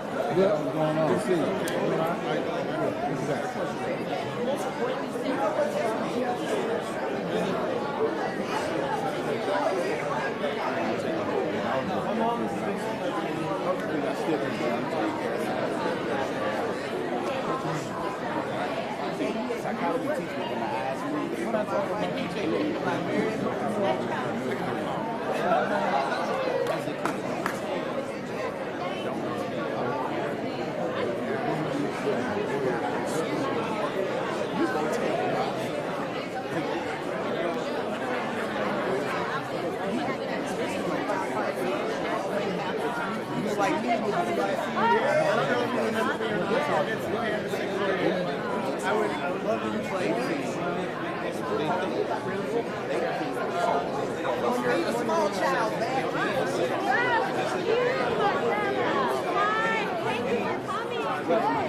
Y'all good, gentlemen? All right, everybody.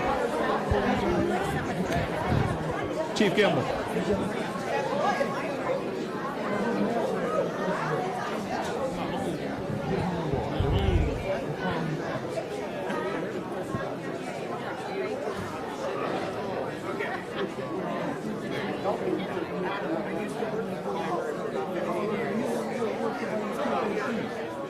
Council members, take your seats, please.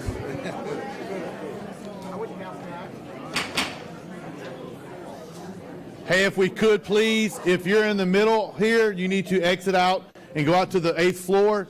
If you're along the walls to my right and my left, you need to exit off the wall and move to the 8th floor, please. You're blocking exits, and we need to make sure we're able to get out of here if there's an emergency.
All right, everybody, we're going to get started.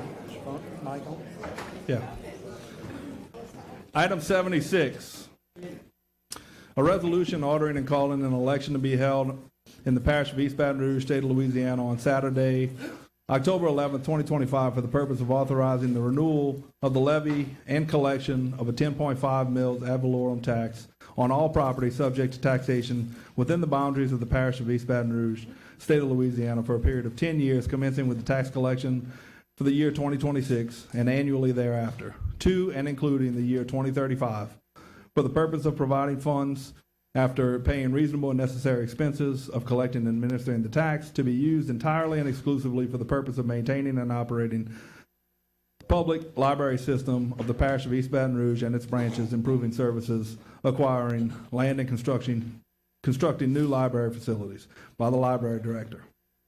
Okay, we're going to start the public hearing here. I want to let everyone know we're going to go in order that I have here on those wishing to speak. If somebody is on the 8th floor, I'm going to call the first 5 names. If you are on the 8th floor, go ahead and make your way down and form a line in the aisle behind the podium. If you have signed up to speak, if I call your name. If you're coming from the 8th floor, after you speak, you need to go back up to the 8th floor. We're going to give everybody time. If I called your name and we move on to someone else, if you're standing in the line, just come up and say, hey, you called my name. I'm going to try to work through it in order, but if we have somebody standing here who is before you and somebody's coming from the 8th floor, obviously we're just going to try to move it along as fast as we can. We got a lot of people to go through. I think there's over 100 people wanting to comment. Also, I want to be clear on this. Read the agenda item that we are talking about. Item 76 is what we are talking about tonight. Your comments should be germane to item 76. I understand that the mayor has a proposal that does, in a way, tie into this. That is not what we are discussing tonight. That was introduced at this meeting, and it will be heard at a later meeting. You will have plenty of time to comment on that at that meeting, but it was introduced and cannot be discussed tonight, so items tonight need to pertain to the library millage. With that, we're going to start. I'm going to call the first. Yeah, I apologize. Yes, we're going to have the library speak first. Y'all going to have 5 minutes to talk about your proposal, and then after that, we're going to have the public hearing. Everybody will have 3 minutes. I'm going to give everybody some latitude on the time to finish your comments if you go to the 3 minutes, but please try to be concise. Please try to keep, if relevant information. If we're hearing the same thing over and over, obviously, everybody, you're welcome to speak, but try to keep it concise and within the 3 minutes. Ladies, thank you. Okay, thank you. Justin, can you put the slideshow up? Great. So I'm Mary Stein, the Assistant Library Director of your East Baton Rouge Parish Library. Thank you for hearing us tonight. And I know it's hard to believe, but I'm going to be brief. So first, I'm going to introduce Executive Director Katrina Stokes. Thank you, Mary. First slide, Justin, please. I am Executive Director of East Baton Rouge Parish Library, Katrina Stokes. I would like to take the first moment to give a heartfelt thanks to all who took the time and effort to write, call, and even attend this meeting. We come before you today to ask that the Metropolitan Council authorize a special election to be held on October 11th, 2025. At that time, we will submit to the voters of East Baton Rouge Parish that the renewal of 10.5 mils ad valorem tax for a period of 10 years. This is not a new tax. This is the sole revenue for your award-winning East Baton Rouge Parish Library System. The voters approved a rate of 11.1 mils in 1995, 2005, and 2015. However, we are asking to renew the library's 10-year dedicated property tax at a lower millage rate of 10.5 mils and commit to roll back every 4 years. You asked us to look deeply at our budget. After months of research, input from the local experts, and studying budget projections, we are confident that 10.5 mils will generate sufficient funding to operate all 15 locations 7 days a week with no diminishment of service. We are able to ask for this lower rate because we have completed all major capital improvement projects in the 30-year capital improvement plan. Revenues generated by the 10.5 mils tax will also implement the next phase of the facilities master plan, including the improvements and renovations necessary to protect the public's investment. The library has maintained a pay-as-you-go capital improvements plan since 1986. We have constructed all of our well-used locations with no bonds or indebtedness. The 10.5 mils renewal will enable us to maintain this sound practice and continue with our strategic plan to maintain and improve facilities as needed over time. With careful planning and feedback from our community stakeholders, we are addressing our community's need for meeting spaces, which are in high demand among local business owners, various charitable and local interest groups, tutors, etc. Concerns regarding the crime rate, access to social workers, programs for learning, updating, vocational skills, supporting economic development such as career counseling and small business services, supporting civic engagement. We host town hall meetings and voter registration, education, early literacy support, supplemental reading, and homework assistance for school-age children, and materials for lifelong learning for all ages, and addressing social concerns such as health and wellness, food security, consumer education, community engagement, and more. The East Baton Rouge Parish Library has made measurable impacts on the lives of the individuals and the families that make up our community. Your favorable consideration of this request will be appreciated. Thank you. And Justin, now if you could go to the next slide. I don't have to tell you guys that your libraries are well used.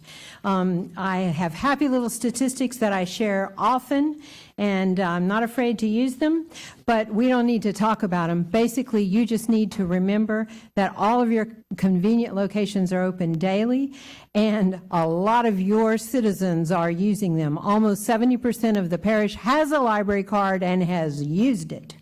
And I'm not talking about dead people in Chicago voting. Outreach Services goes out and about and finds people where they are, and then we meet people online, as you know. Next slide, please, Justin. Without this tax, fundamentally, there is no library system. I like to reiterate, this is not a new tax. This tax is our entire budget. We're asking for a reduced rate and factoring in rollbacks. Next slide. This 10-year dedicated budget funds all library operations. I've told you before, we don't borrow, we don't bond, and there's no rich uncle, and there's no library fairy. So, I loved it when I went somewhere and said, y'all are the Dave Ramsey of government agencies. It's like, yes. Mary, Yes. that's What about your time? time. Let's Okay. close it up. So, we've kept our promises. Next slide, Justin. And I like to take this time to tell you, we don't have a surplus, we have a fund balance. That's where next year's budget is parked because we are pay-as-you-go. We're paid first, and then have to manage the rest of the year. And the funds are saved over time in fund balance for the wonderful capital improvements project that Lori is going to tell you about on the next slide, Justin. We're that's 5? time. That's time. Okay, then if I can tell you, this entire presentation is available online, as is all the information that you would ever want to sleep deeply with at night. And I echo Katrina's thanks to the people in blue. Thanks to all of you in blue, especially our council members wearing blue and our men and women in blue here supporting us today. Thank you. Thank you.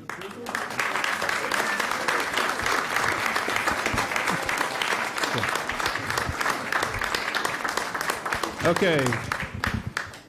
We'll start the public hearing. The first 5 speakers: Carl Friedman, Kathy Rohr Wascom, Annette Pelche, Candace Temple, Matthew Ash.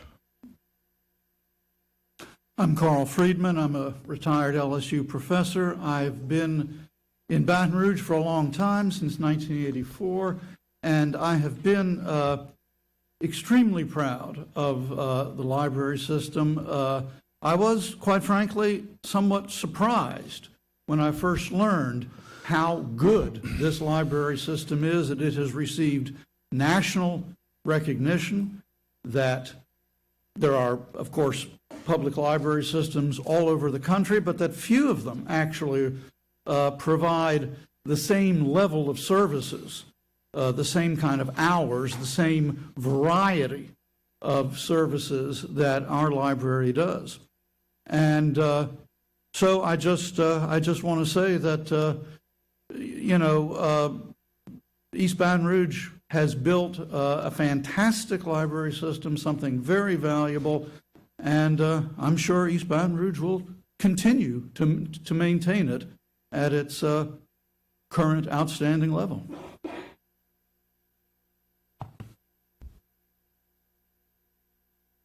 Good evening, Kathy Rohr Wascom, Aberdeen Avenue in Baton Rouge.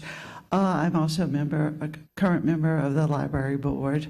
I might be one of the older people in the room, but I started working at the East Baton Rouge Parish part-time in 1981.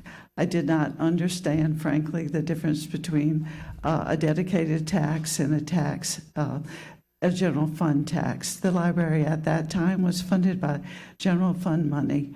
And as it happens with general fund money, there are always uses for that money that did not include the library system.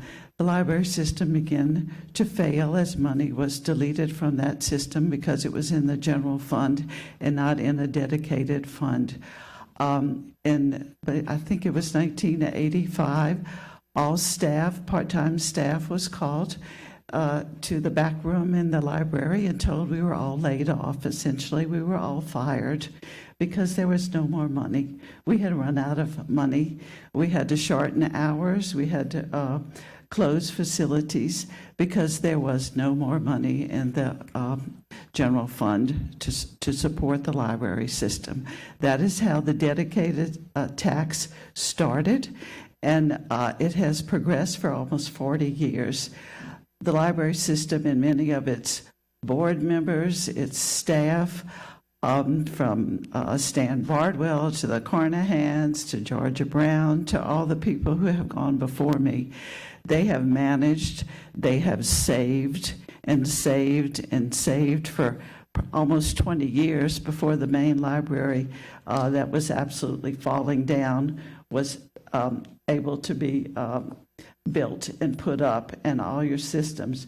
We provide an enormous amount of services to programs that help get jobs, to social services, to all kind of reading services, to literacy services. And I cannot begin to tell you how important the library system is to the whole community. And I would hope that we would all work together, all the agencies, but we really need a dedicated tax to maintain the integrity of the system. Thank you. Hello, I'm Candace Temple. I'm the board president. I have been a member of the board for almost 8 years now. And so I first want to thank you all, the Metro Council. Throughout the 8 years, every time we've come to you all, you have been willing to meet with us to understand our budget, understand what those line items are, to understand what our fund balance is and how we operate and how we're able to be so responsible with the taxpayers' dollars. I really appreciate that because that's what's going to make a difference for the community. We are very vital to helping the community when it comes to needs to help prevent citizens from becoming individuals that commit crimes.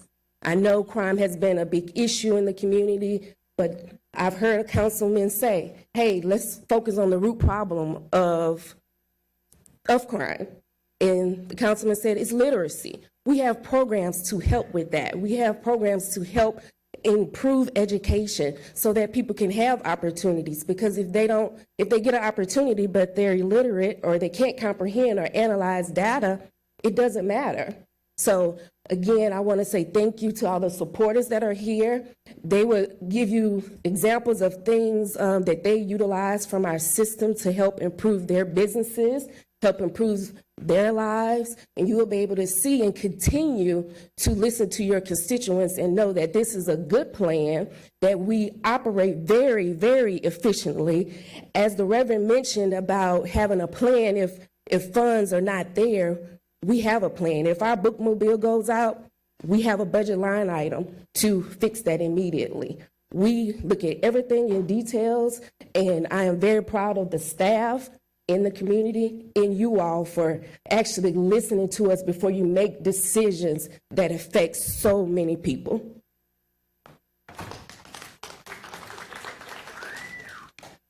I'm Matthew Ash, and I'm a junior in high school in the East Baton Rouge Parish School System.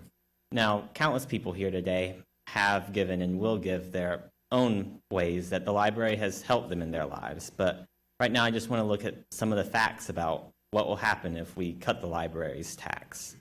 The library does need their current taxes to operate effectively.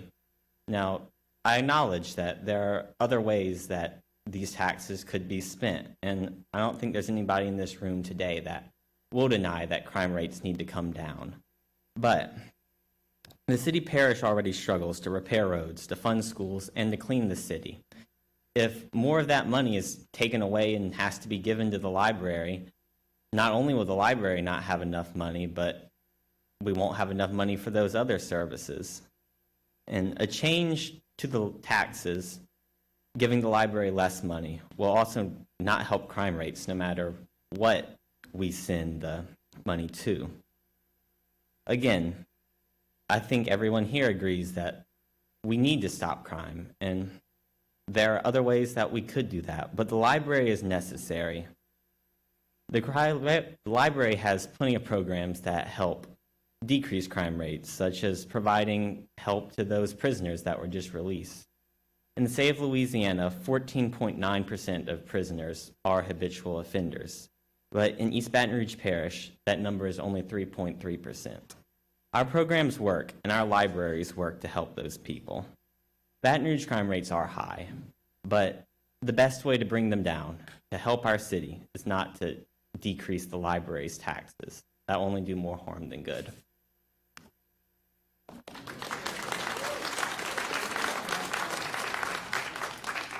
Good evening. I'm Annette Pelche, and I am a retired attorney, but now I'm a full-time grandmother.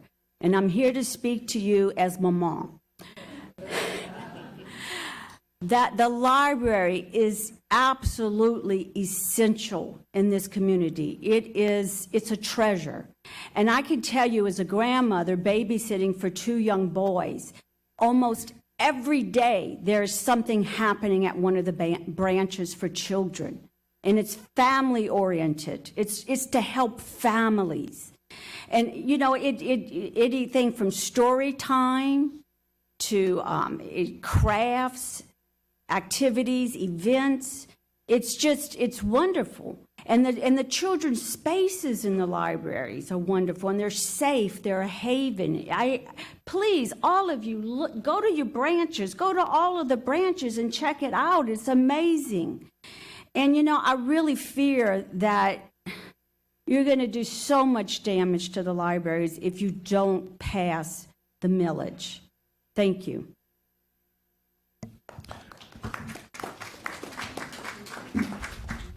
Next, we're going to have Marcela and Valentina Hernandez, John Daigle, Elena DeLaw, Krista Carver, and Sydney Tweed.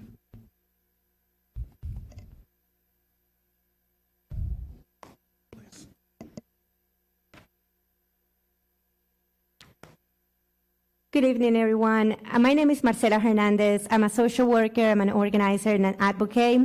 I'm also a concerned Baton Rouge resident who has decided to be here today to stand in solidarity with my library and to ask you to please consider approving the library proposition. As a mother, I consider the library an essential part of my community. I visit the library at least once a week. On Tuesdays, my daughter and I go to the library after school to complete homework, interact with other children, and grow together in a safe place. As someone who speaks 2 languages and a daughter who is learning a 3rd language, I find it essential to have a free resource like this, where I can find the support my family needs to succeed academically. When we arrive at the library, I see many of my daughter's classmates, teachers, and friends enjoying the space. During the school vacation, there are several opportunities for children, youth, and families to engage in high-quality learning experiences that help reducing crime and other negative behaviors that our community face. The library is always clean, organized, and well-maintained, making me feel welcome and valued. The hard-working and highly qualified staff are always respectful and attentive to our needs, ensuring that our experience at the library is always positive and productive. I believe libraries are more just than places for books. They're safe havens for our children, where they can learn, grow, and imagine a better future. Libraries offer opportunity and refuge, giving every child, regardless of their background, the tools to succeed. I fully support the library initiatives, and this is why today I stand before you and ask you to approve the library resolution. I am happy to pay my taxes, knowing that my money will go directly into places like this. I am proud to know that my tax dollars are supporting the library. Investing in the Baton Rouge libraries means investing in educating, opportunity, and my community's well-being. Thank you. Investing in the library's future and maintenance is fulfilling, as our library is a place where everyone can access knowledge and resources that can change lives. Knowing my contributions help that possible fills me with pride, and I believe in the power of libraries to uplift and strengthen our society. Thank you.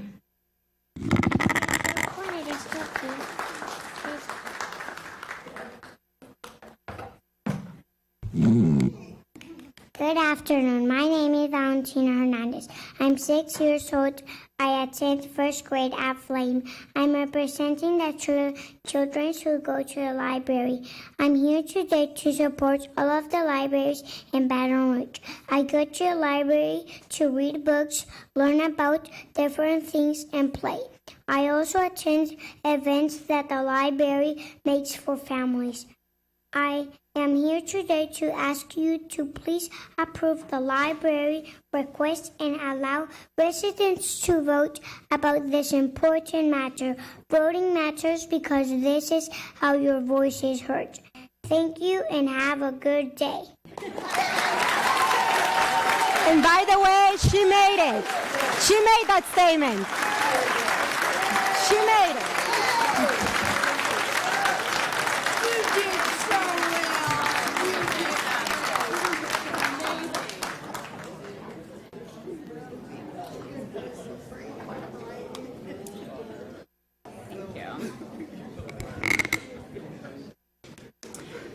Good evening, Council. My name is Krista Carver, and I am pleased to speak to you this evening on behalf of my wallet in support of the East Baton Rouge Parish Library System. You see, when I came to Baton Rouge about 8 years ago, I did so as a doctoral student, which means that, among other things, I did a lot of work for very little pay. And I am an avid reader. I read hundreds of books every year. And without the East Baton Rouge Parish Library System, those two things would have been incompatible. I spent many weekends wandering the rows of the Carver branch, River City, which is beautiful, by the way, and the main library branches, enjoying what is one of our last few places to spend time without being expected to spend money when I had little to spend on other activities. The fantastic collections department has approved so many of my purchase requests, giving me access to books that I likely would not have been able to access otherwise. And over the years that I have lived in Baton Rouge, I do not exaggerate when I say that the library system has saved me thousands of dollars. And I know that I am not the only East Baton Rouge Parish resident to have this kind of experience, let alone the only person who sees the kind of value that our library system brings to our community. That Baton Rouge residents have said yes to this dedicated tax for 30 years tells you unequivocally that our community sees the treasure that is the East Baton Rouge Parish Library System. It deserves our support and yours. Say yes to this resolution today so that we, the voters, may say yes to the dedicated tax renewal in October. Thank you for your time.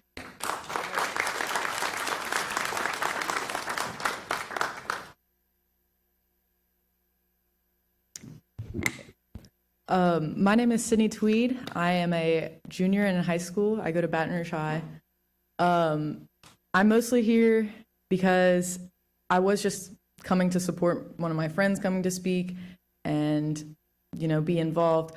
And I noticed that there was a lack of young people here, and I just wanted to give my perspective as a high schooler, as well as my friends' perspectives who sent me some things to talk about. I know numerous people who would be failing classes if they had not had the resources at the library. From personal experience, every time I've gone to the library, there have been countless groups of other high schoolers and middle schoolers in the teen section working on projects. Without the Jones Creek Library, I would not have been able to pass one of my English things. So it's incredibly important. It's also third space for teenagers. There's not very many places that teenagers can go for free without having to, you can go hang out at the mall, but Fridays and Saturdays after 6, you can't. So having a place like the library that is well-funded and is to the standard that it is right now is incredibly important for myself and many of my other friends. I have attended numerous free events at the public library. I know people who have adopted animals from functions held at the library. There's also decreasing literacy rates within our community. I've noticed that young children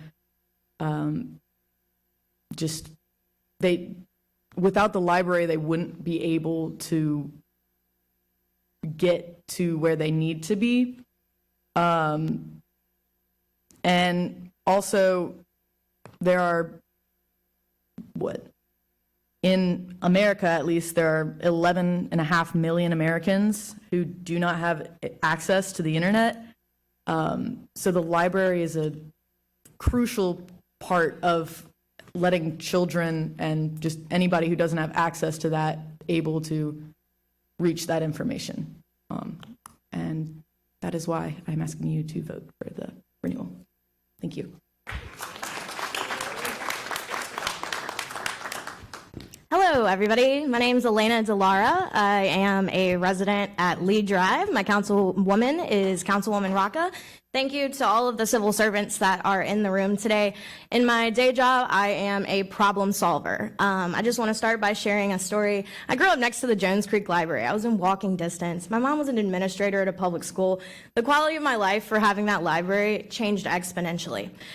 I also support raises for the police. I think as a person who has a fair wage, the police should have a fair wage. Like I said, I'm also a problem solver, so I'll offer this one solution. And that solution is we have a lot of money that we could be getting if we didn't continue to approve industrial tax exemptions for corporations.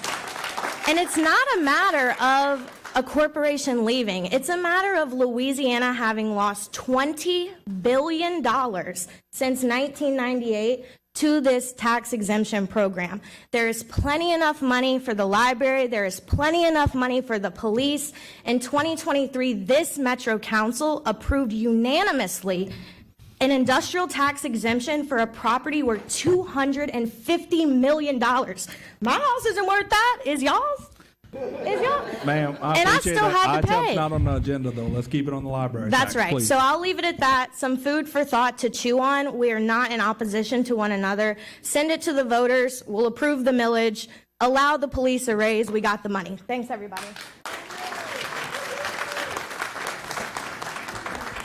Is John Daigle?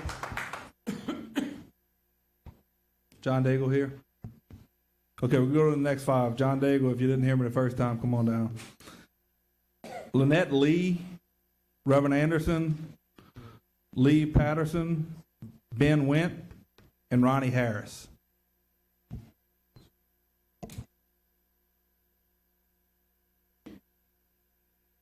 Hello. I would like to speak about just one of the hundreds of services that the library offers.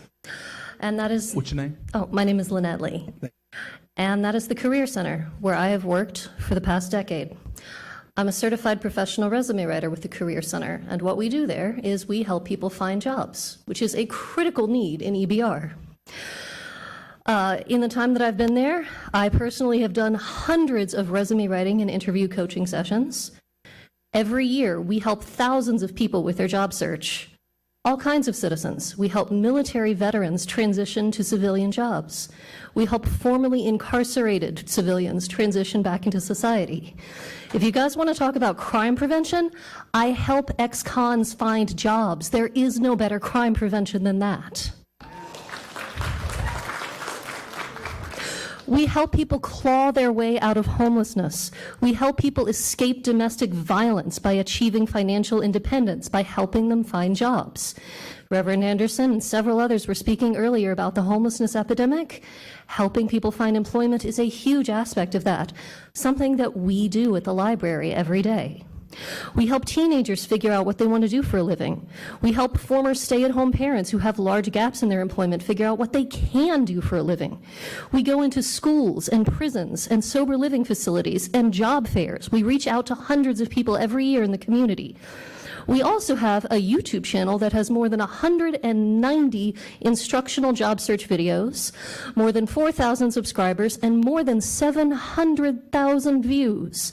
And we have a national award from the National Career Development Association for Career Center Excellence. And we have done all of this with a staff of 5. I tell you all of this to tell you this. The library cannot be run more efficiently than it already is. There is no better use of taxpayer money.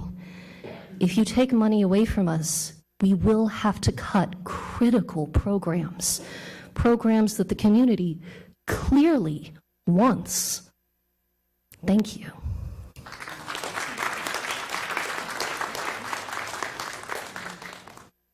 Hello again. I brought my son, Quentin Anthony Anderson, with me because we are a library family. And last year, my son taught a class for Constitution Day at our River Center Library. Last year, we brought a nationally recognized speaker, many of them, to our library system. I can't even begin to describe how much our libraries have meant to our artistic community. There are thousands of artists, but for those walls, would have never had their first exhibit. There are thousands of authors who, but for our libraries, would have never had an opportunity. And I have to tell you, last year, we brought John Legend here. John Legend went to our River Center Library and said, "Oh my God, is this your library?" And I said my favorite line, "Oh baby, we got 14 of these." When you are trying to sell your home, having one of our libraries in your community is a value added. When you are trying to bring industry into your community, having the #1 library system in the country is a value added. When you are trying to encourage students and professors from all over the world, and keep in mind, we have 2 world-class universities here, it is a value added. And let me leave you with this last comment. When I said we're a library family, my son took his first steps, not in this library, but in a library. Libraries do what no other institution does. They make space for every single person in the community. And I just want to say this. We chose to pay that tax for that library. 65% of the voters on the last time chose it. That's our choice. And I ask this Metro Council, pass this so that we can take it up to 70 or maybe 75. And then maybe the next time it comes around, the only discussion we're going to have is what more magical can our library system be than it already is, because it's #1. Thank you.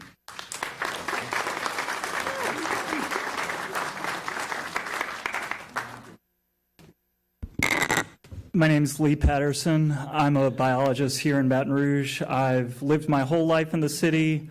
I've been in the library regularly since I first joined the Jones Creek branch chess team about 30 years ago. My 2 kids who I've raised have been in the library basically 2 to 3 times a week for their entire lives. It'd be impossible for me to list all the different events and services that we've utilized from the library. The number of books we go through, the number of books I go through that I get from the library, it would be economically impossible for me to provide that kind of number of books to them or to myself. And, I think one of the most important aspects of our library system is that it's just a beautiful place for people to get together and spend time with each other. And they're just not, in our really car-centric community, there are not a lot of places where people can just kind of hang out and spend time with each other and learn from each other. So I think it is imperative for the prosperity of this city to keep our library system alive and strong.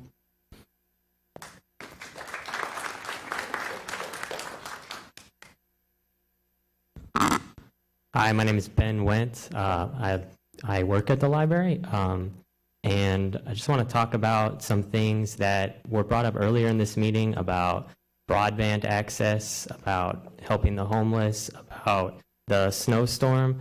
The way that people get their internet access right now, if they do not have broadband in their area, they have 2 ways. They can come to the library, or they can check out a Wi-Fi hotspot from the library, one of our most popular things that we check out and we get calls about all the time.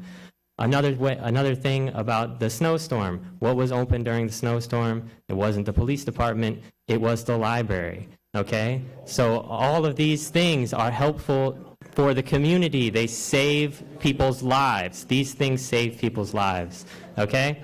And then the first thing that I did when I moved here a year and a half ago was go to the library and get my library card. The second thing I did was go to LSU and see if I could get a library card there. LSU library is a little disappointing. The East Baton Rouge library supplements LSU's failure to fund their library, all right? The second thing is, if the mayor is concerned about mismanagement of funds, he should probably look at the CATS board, who will not negotiate in good faith with the Amalgamated Transit Union, and instead they're paying six figures Sir, to some lawyers that's who not do on not the know agenda. what they're doing. So if they're worried about things, we're going to talk about the library. We're not talking about I'm talking about anything the else. funding and how we should think about the funding. If we're worried about funding, we should consider funding the library and not these six-figure salaries of lawyers who are confused about how labor rights work. Thank you.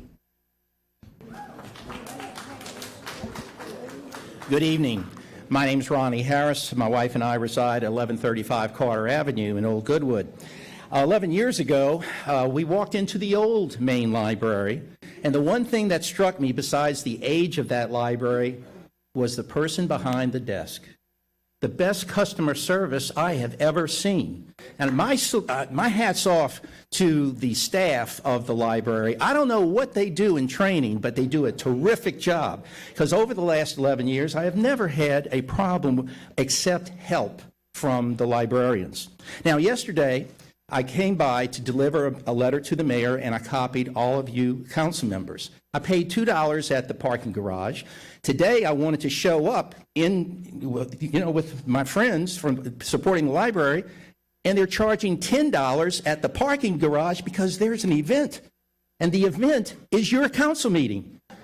And to me, that's an insult to the residents and voters and all those who are attending this meeting.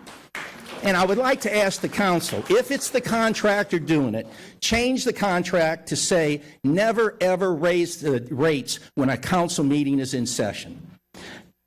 But I digress, because in my letter I told you exactly how much taxes I pay. I voted in favor of the tax in 2015 and will continue to do so in the future. Now, why do I do it? Excellent services provided by the library, excellent customer service, wonderful programs.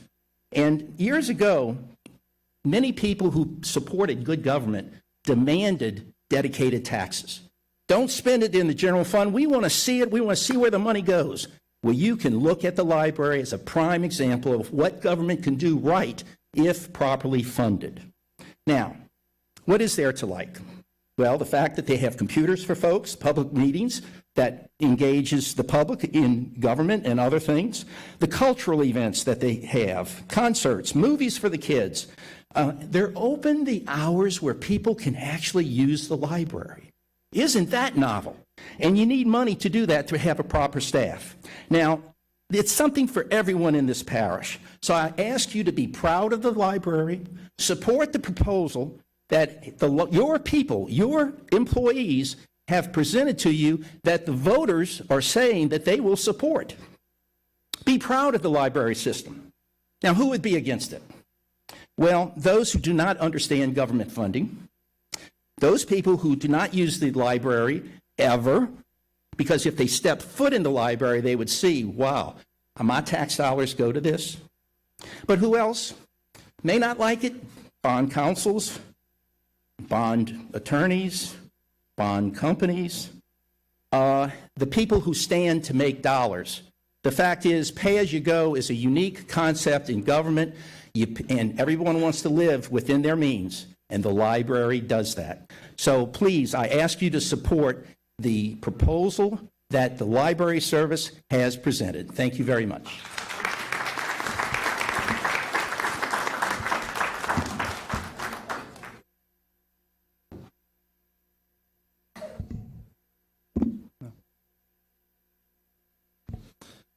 All right, next we're going to have Adam St. Pierre, Nicholas Laborde, David Gray, Keith Bergside, David Lindenfeld. And I apologize if I'm saying y'all's names wrong. I'm trying.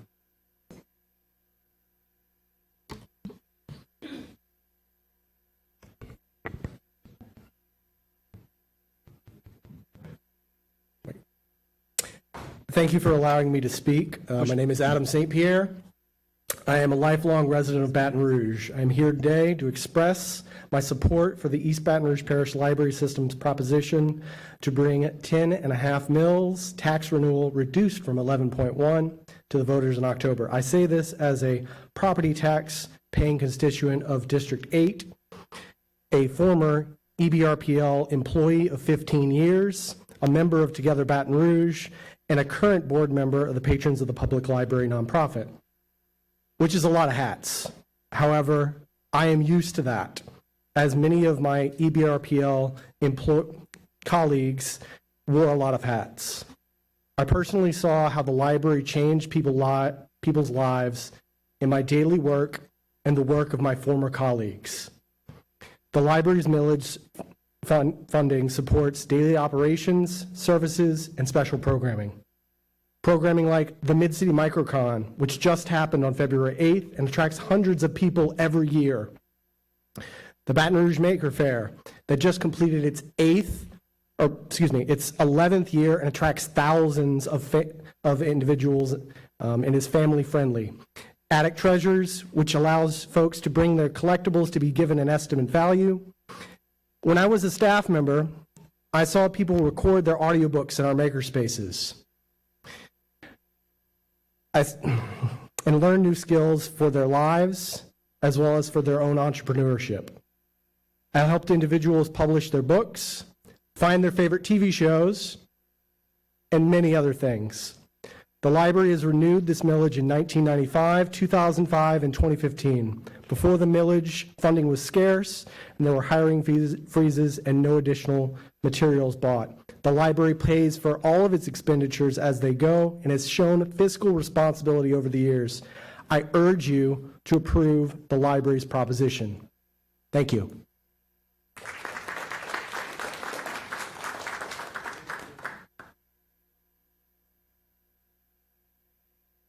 Hello, my name is David Gray. First of all, let me echo the guy earlier who talked about the parking situation because, yeah, $10, that's kind of annoying to come speak over here, but, you know, it is what it is. But, again, I'm a lifelong resident of Baton Rouge. I live in District 12, Councilwoman Raka's district, and I'm a supporter and proud taxpayer for the East Baton Rouge Parish Library System. I grew up in a single-parent household. I didn't have much, my family didn't have much money growing up. I didn't have a cell phone, a computer, or internet until I got to college, which kind of seems unthinkable nowadays. But luckily, I had the library. I, for some reason, have always lived within, no matter how many times I've moved, I've always lived within 5 minutes of the Bluebonnet branch. So I have spent, growing up, that's where I was at all the time.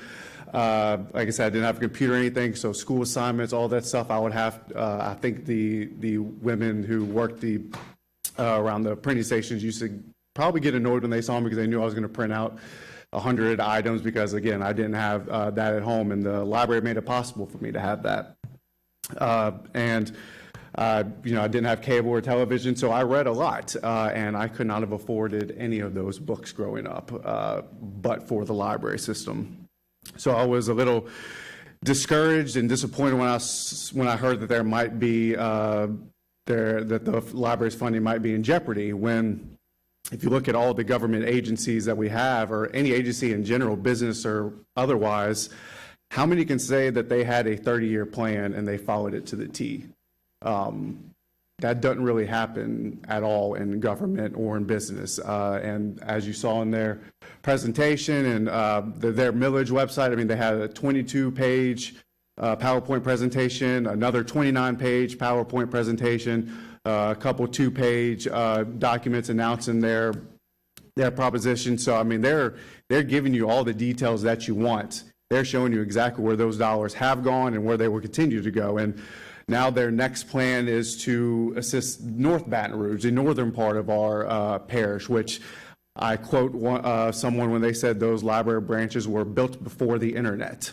So that means they are in dire need of upgrades and repairs for our neighbors in North Baton Rouge. And without them having a dedicated source of funding, those plans don't happen. The only reason why we have the branches that we have now, the facilities, the services that we have now, is because of dedicated funding. And if it goes into the general fund, It is not a possibility, it is a certainty that there will be a reduction in services. It's not a maybe, that's a guarantee that there will be a reduction in services without a dedicated funding source for the library. And just one last thing, my property tax bill last year was $140. Me and my wife checked out nearly 200 books from the EBR library, which if you did $2 a piece, that's $400. So we more than doubled our investment.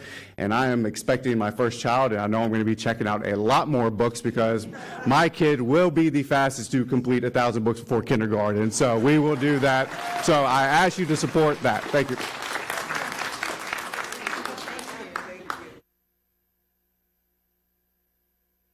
Good evening.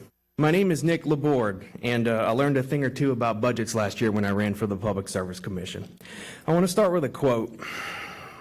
So the America I still love exists, if not in the White House or the Supreme Court, or the Senate or the House of Representatives or the media, the America I love still exists at the front desk of our public libraries. That is a quote by Kurt Vonnegut. We've said so many things tonight that I'm not going to repeat, but there's something I want to go into. The library is not a place. It's not a book warehouse. It is a community institution. At any given time, yes, you can check out a book or an audio book or a movie or through Libby. Everyone needs to download Libby. They didn't pay me to say that, I promise. We have so many services.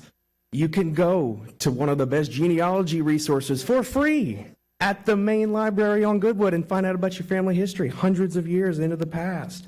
At any time, you can go and see a class being taught. You can advance your professional skills. You can get a resume done. You can get professional development. You can host a gathering to talk about the library if you wanted to. You can do so many things at the library, and it is because it is well funded. How many of us in this room, our whole lives, have heard Louisiana 48, 49, 50? This is something we are number one or close to number one at, and we need to keep being number one. And I want to mention this. While I ran for office in Baton Rouge, I admitted many times publicly that I am a two-time Ragin' Cajun. I went to UL in Lafayette, but I married a Tiger, so I'm right with the Lord in the end. But I lived in Lafayette for 6 great years of my life and got 2 degrees there. But as I left, something started happening. They started talking about how the library system there had a surplus. They started talking about how they needed to rededicate money. And you all know how this story goes because it's happening again here. Don't let it happen here. This is one of our best resources in this city, in this parish, in this state. The library, as has been mentioned, is the last place left in our society where you can exist for free. You can't even go to Starbucks and use the bathroom anymore. They're going to charge you to go pee at Starbucks. Come on now. Please, I urge you, vote yes. Keep us at the top of the list for something and keep making Baton Rouge a great place to call home. Thank you.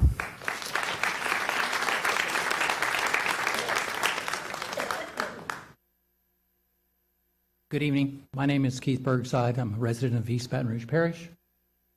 It's been very heartfelt to listen to a number of people come forward here and more yet to come to give you some very personal stories about why the library is important to you. Things are being said that I cannot add to or cannot even begin to try to say. All my life I've been kind of a numbers guy, so I'm going to talk a little bit about numbers.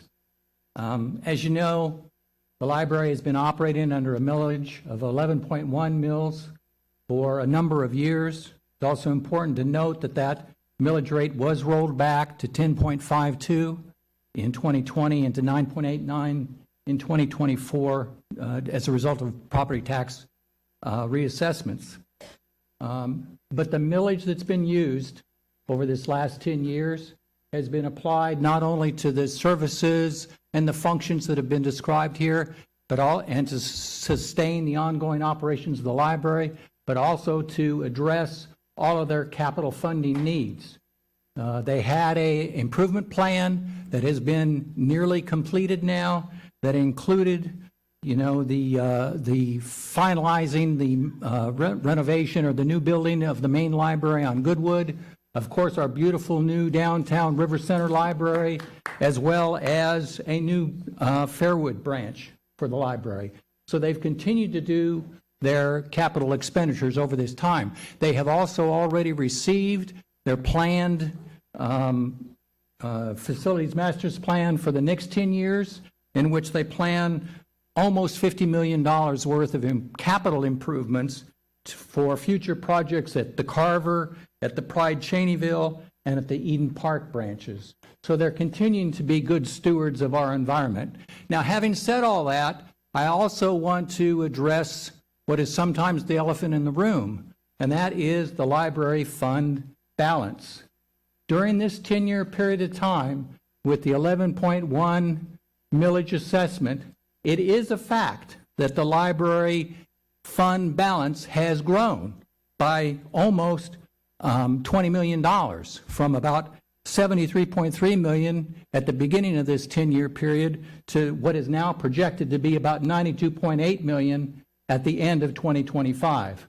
So my challenge to the library board control and the staff is to continue to do a better job of providing more information and more clarity around how this proposed millage of 10.5 will continue to address the needs of the parish with regards to continuing operations and services at the library system, but let's not allow that fund balance to continue to grow as it has over the last 10 years. Let's make sure we are good stewards of the money. Let's make sure that we're properly making our millage assessments and applying the funds appropriately so that we don't have to stand up here 10 years from now and try to explain away the fund balance that has continued to grow. But again, I want to emphasize that I am here in full and total support of this proposal and urge the council to approve this so that we can continue, to provide consistent, excellent service to the residents of East Baton Rouge Parish, and, as Mayor Sid has said himself, to maintain the best publicly funded library in the state. Thank you.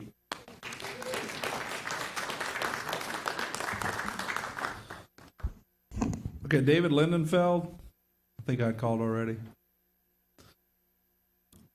Sonia Blovelt, Christopher Cummings, Jacob Newsom, Sarah Bongiorni, and Tanya Nyman. Hello, my name is Sonia Blaveld. I'm a clinical psychologist and a professor at LSU Health Sciences Center. I live in Mr. Goday's district, and I work in his district as well. Today, I stand in solidarity with our library system. Many of my own therapy clients and my students, people that have had so many barriers to success, have been able to utilize the library services to find jobs, learn interview skills, find hobbies and interests, and even make friends. I think some of them worked with you, Lynette, too. I've heard great things about you. Thank you. They did it all for free. They didn't have to pay for a thing, and they were successful. Having this kind of stability for themselves and support in the community is a foundation for mental health. This is what creates a safer society.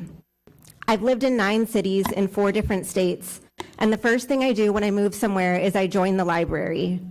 The East Baton Rouge library system is the best I have ever seen, and I even visit libraries when I go on vacation. It's the place I personally go to decompress after a long day of seeing clients. It is my self-care. Part of my hurricane prep is stopping at the Bluebonnet branch to pick up books to read for when we lose power. I always feel welcome there. I won't continue to repeat what everyone has already said. I agree with everyone's statements. I'm not an expert on city council rules or how these taxes work, but what I've learned is that people have voted to approve funding for the library in the past, and we should be able to vote for funding the library now.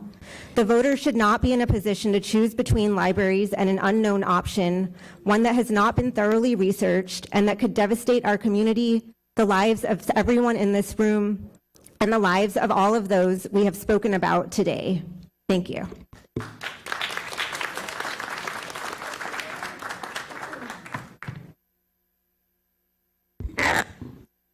Good evening. My name is Christopher Cummings. I'm a former federal and state criminal attorney, a business owner here in Baton Rouge, and a lifelong advocate for libraries. I've spent over a decade working with libraries, partnering with hundreds of libraries around the world. I also have the honor of sitting on the advisory board of the third largest library system in the entire world. But more importantly, I'm a member of this community and a father who takes his family to our local libraries because I know firsthand the critical role they play in shaping our city's future. Tonight, I stand to advocate for the tax renewal for the library system. And while the library is willing to lower their proposed renewal rate, I think it would be a mistake to cut one dime. In my professional experience in working with libraries around the world, you'd be hard-pressed to find a single library system running more efficiently than our own. In advocating for our library system, I want to draw attention to a value that many don't think of in supporting libraries, and it's that libraries help reduce crime. I'll also draw attention to another issue that came up earlier, and that is about the homeless. And I'll also point out that libraries provide critical services to the homeless and homeless care. While tonight we aren't speaking about the mayor's proposal to potentially redirect library funds, this room is full of individuals that are here with this concern at the top of their mind. Let me be clear, I support our police officers and they deserve competitive wages and the resources needed to keep our city safe. But what we are potentially facing is a false choice, a decision that pits one vital public service against another as if we must sacrifice literacy for law enforcement or community stability for crime reduction. That's not the way forward. Studies consistently find that neighborhoods near public libraries see significant reductions in burglary, vandalism, robbery, and assault. Why? Because libraries provide a safe, structured space for at-risk youth, keeping kids engaged with education instead of crime. They offer free job training, resume help, and internet access to those looking for work, giving people a path to employment rather than desperation. And what I think someone was speaking to earlier is when we're faced with a hurricane, we're faced with a random snowstorm in Louisiana, when people have nowhere else to go and they need somewhere that's warm or air-conditioned and shelter, they can go to the library to find access to that when no one else will give it to them. Libraries also support public health and social services, and many have full-time social workers helping the homeless get access to these resources instead of being left with nowhere to turn. So what I would say is our library is not just a building filled with books, it's a lifeline for thousands of our residents, and it's probably the most important government-funded thing we have in all of Baton Rouge. Thank you.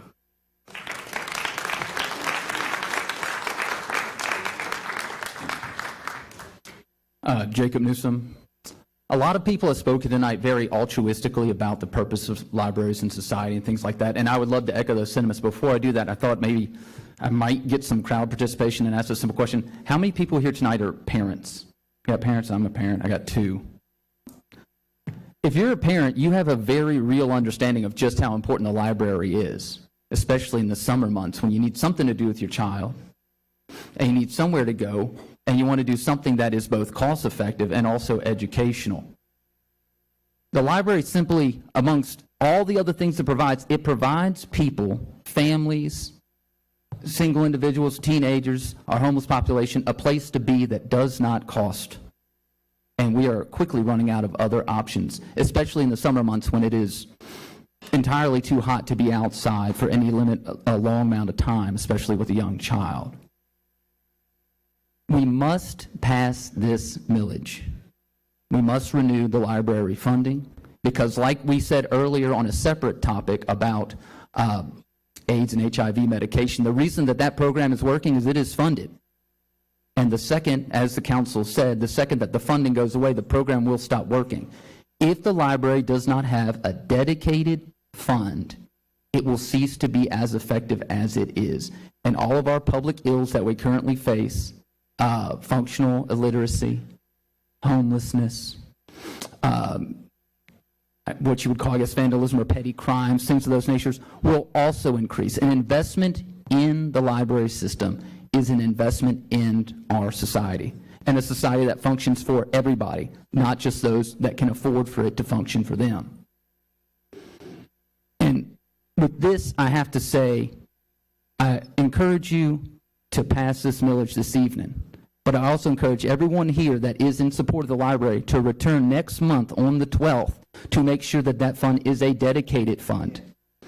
Because in a time of increased government inaccountability and higher officials, some within our very state that seem to do whatever they want with general fund money, we need to make sure that something that works for all of us, the public library system, continues to be funded at the rate at which it is. Thank you.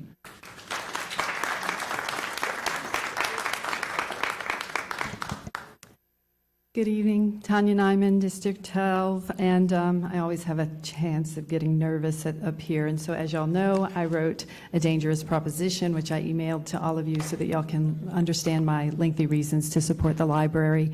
I do think, like a lot of people have mentioned, the library, I've benefited from it, couldn't do my research without it. My children have benefited from it. I think it's very important what the previous speaker mentioned too about it being a false choice. Our police officers absolutely deserve a livable wage, and we need to work for that and find it, but our libraries also deserve to be properly funded, and I want to reiterate the claims that we do need a dedicated millage for the library. That should be non-negotiable.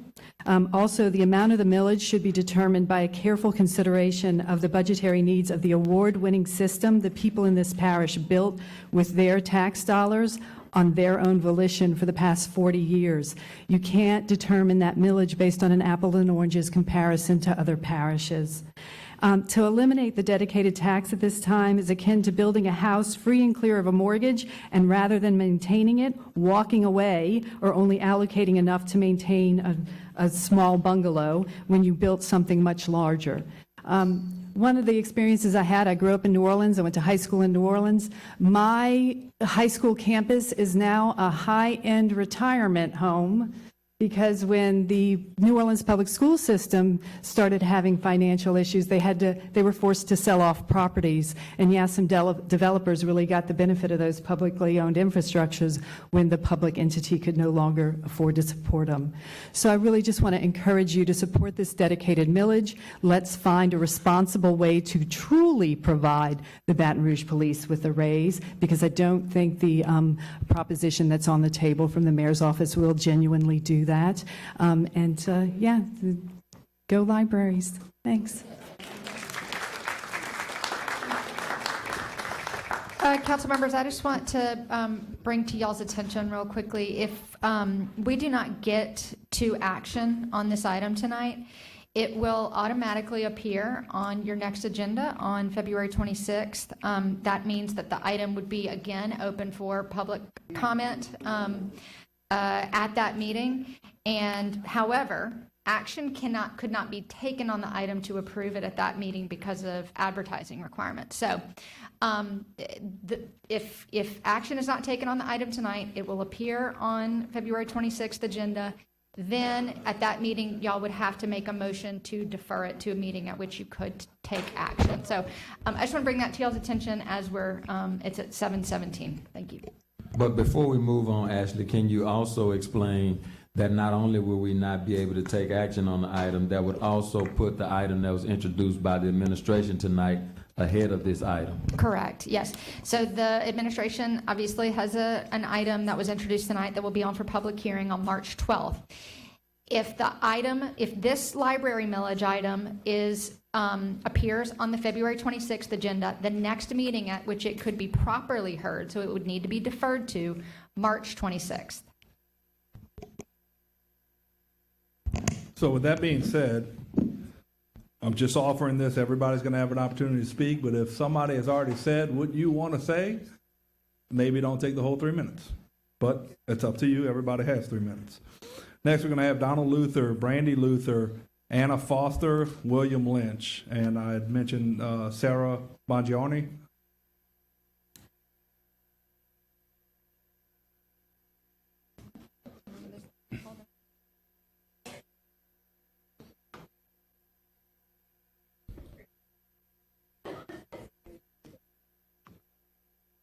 Don? Sure. That was Donald Luther. Anybody else? Ma'am? Did I call your name? Okay, please. Hi, Hi, my name is Anna Foster. I am in District 11, and I came here to support my library. I am a user of the library, and the last time I was at the library, I was next to a woman who was reading out loud to her daughter, and her daughter was sounding out the words of the children's book next to me, and that was a really heartwarming moment that I got to witness that I know happens every day at every library across Baton Rouge.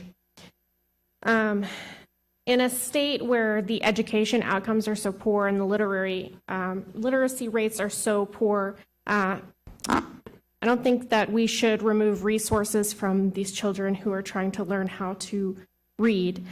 The taxpayers clearly want to vote for this because they have been voting for this, if I understood correctly from the presentation, since 1995. And of course, I think everybody who pays taxes is in favor of having more control about how their tax dollars are spent and not less. I hear that Baton Rouge is also looking to address its crime problem.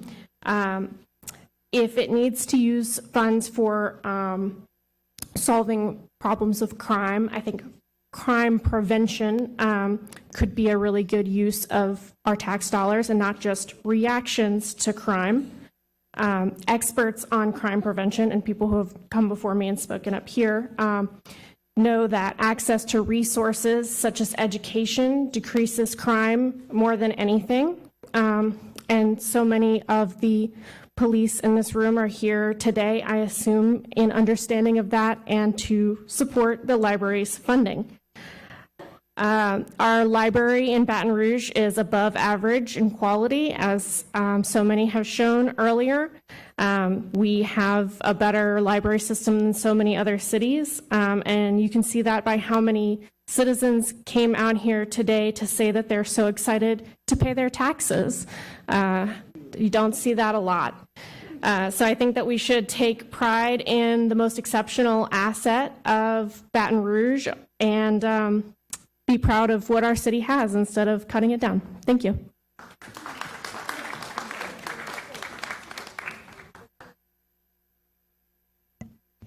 William Lynch, Randy Luther, no Don, Riley Hagan,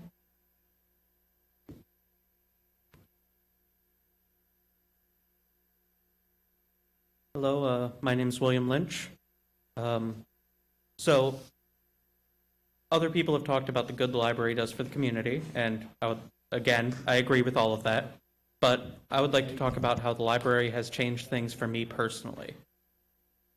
For me, I struggled with many issues. When COVID came, I had to come home from college, and things weren't looking good. Then I started attending events at my library, and things started to turn around. It gave me confidence back. It gave me back a sense of pride, if you will, and got me back in college. Honestly, without the library system, I doubt that I would be a functioning adult. So I can only hope that we can continue to support the libraries, and that's all I really have to say.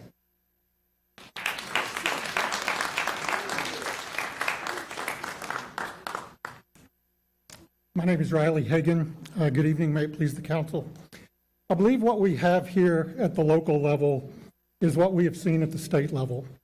A relatively small but vocal and passionate and organized minority advocates for dedicated funding streams to the detriment of government's ability to manage the overall budget as priorities and needs change.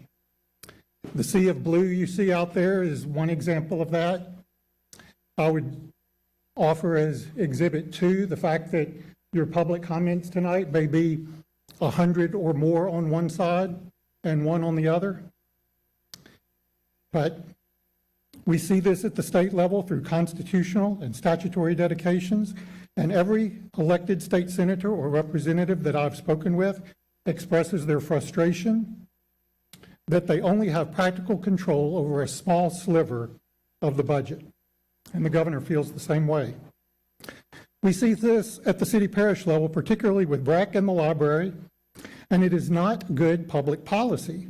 Baton Rouge has a crime crisis. We top the list in homicide rates for cities our size, and we all know this. We also know that more, better equipped, and better trained police can effectively reduce this. Mr. Hagan. I understand. We're talking about the library. I'm talking about dedicated versus general funding. That's not what's on the agenda. The library millage is on the agenda. I understand I'm that. gonna need you to keep it I on the understand library that. millage. I understand that. When more police are deployed in high crime areas, the situation improves quickly and dramatically. And it isn't just homicides. Sir, When other people have spoken about the crime issue, I'm entitled to corrected them. speak. One out of 100 people should be able to speak on the So other you're side of welcome this to keep issue. saying what you want, but I'm going to keep interrupting you, and it's going to run out your time. I would get on topic if you don't want that to happen. No one here is anti-library, but at the same time, and with all due respect, there is nothing special about libraries that entitles them to be insulated from difficult budgetary decisions that must be made in light of changing circumstances. In the paper recently, someone has stated, in effect, why should the library have to fight for money from the general fund? And my question would be, why not? We are overtaxed as it is, so the answer is not raising more revenue. The answer is setting the correct priorities and making the most of tax dollars. Allowing the libraries to continue to live in relative extravagance while the rest of city parish government services struggle cannot continue. Thank you.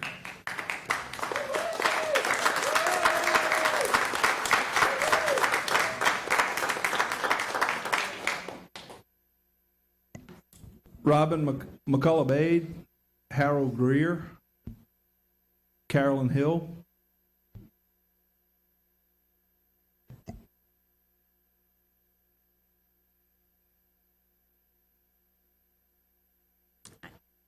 Reverend Robin McCullough-Beatty. Thank you all for hearing all of this, and thank you for being so attentive. I've lived in a lot of different places, and the libraries are just the best here.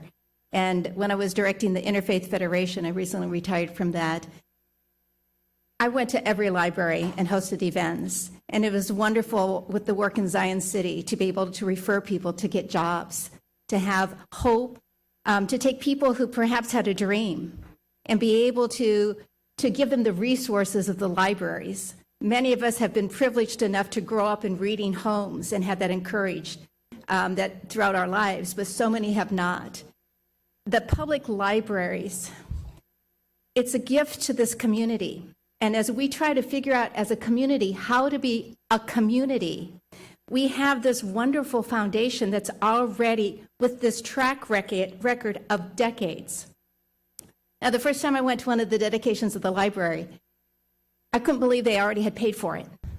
Now, most of us, when we buy our houses, we know we're going to pay decades for it and interest. And so the whole concept of saving money, and when we have enough money to complete a building such as a library, so we can not only dedicate it, but celebrate that there's no more interest. That's not typical of us.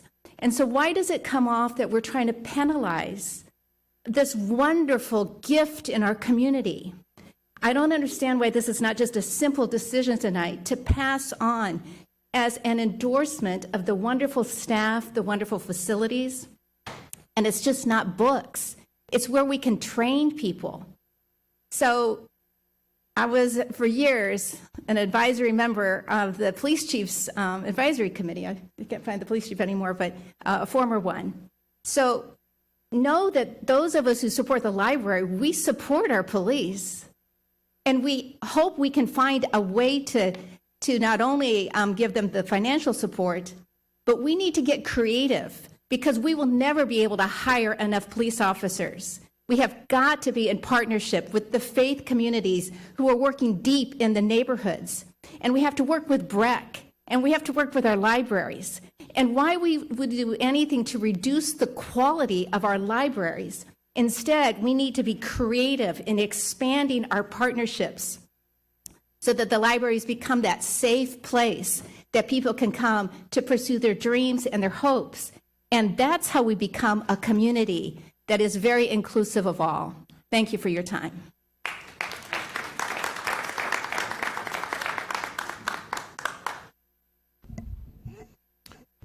Harold Greer? No? Carolyn Hill?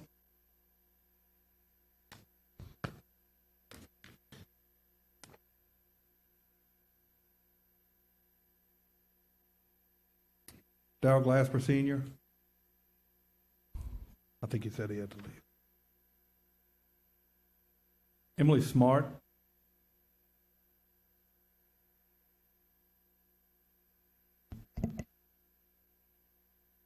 Hi, my name's Emily Smart. I live in the Garden District. Full disclosure, I'm a retired librarian. Everybody said everything so far that you need to say about the library. Our library is really great. I'm proud to have worked there. I'm impressed at how well the money's managed there. And I just say support the tax. We need it. Thank you.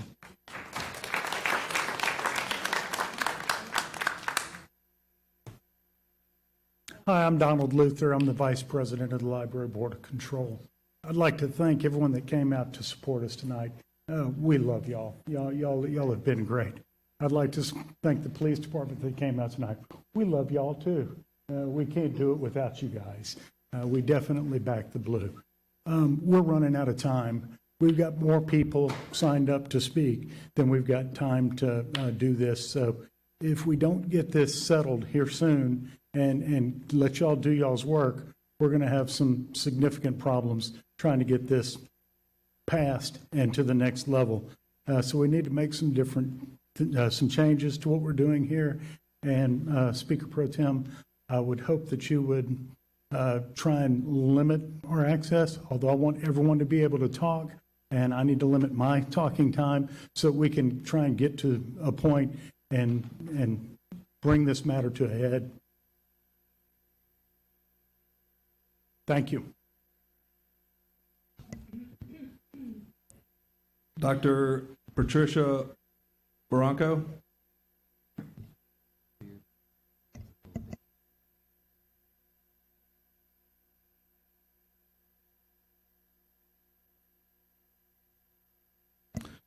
Courtney Macy?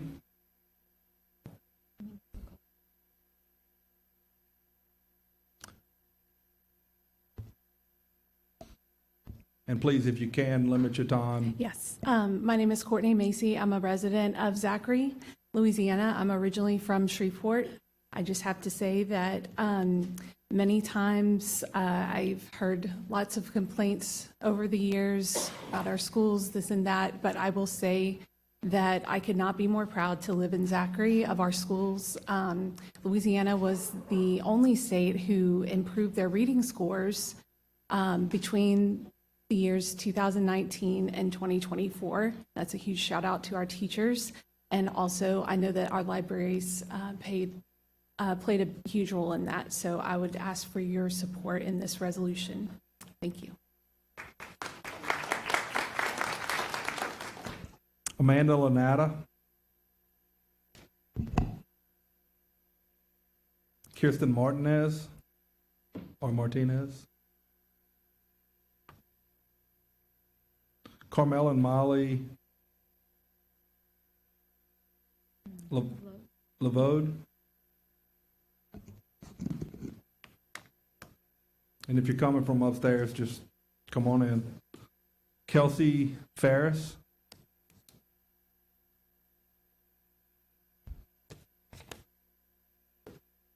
Jeremiah Arias. Jeremiah Aries, and thank you for your attention. So I'm a professor at LSU, and I've been in this community for about 18 years. That position has afforded me a lot of opportunity to meet people that are new to Baton Rouge, that come into our community through the academia.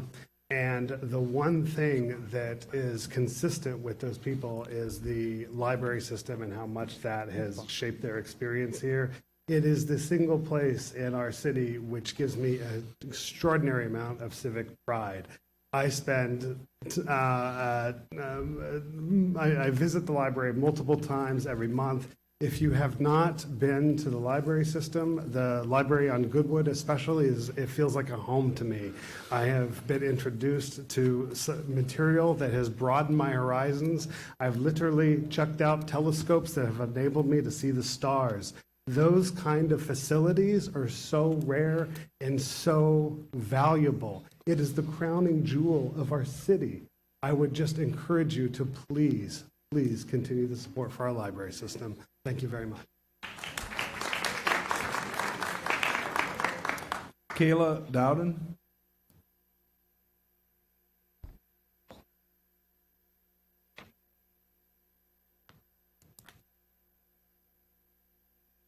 Hello, my name is Kayla Dowden. I live in Mid-City, which is District 7. I'm just here to say that I know that there's a lot of questions right now about whether or not people would support the ability to vote on the new millage rates, but I do support the library, and so does every other voting age person that I'm friends with. So it's not just me. There's a lot of people in District 7 who want to vote yes on this. So please give us the opportunity to support our library.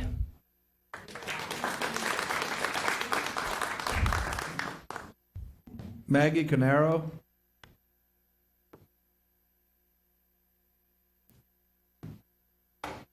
Hello, it's Conroe, Councilwoman Harris. I'm in your district. Hit me back. I'm going to yield the rest of my time. Let's get it to a vote. Let's get it to our ballot. This is for us to vote for. Thanks.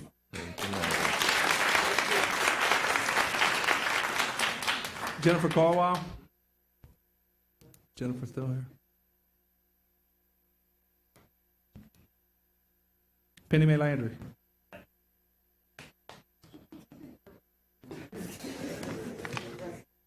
Okay, first of all, I'd like to say I appreciate every one of you being here as citizens. I applaud you.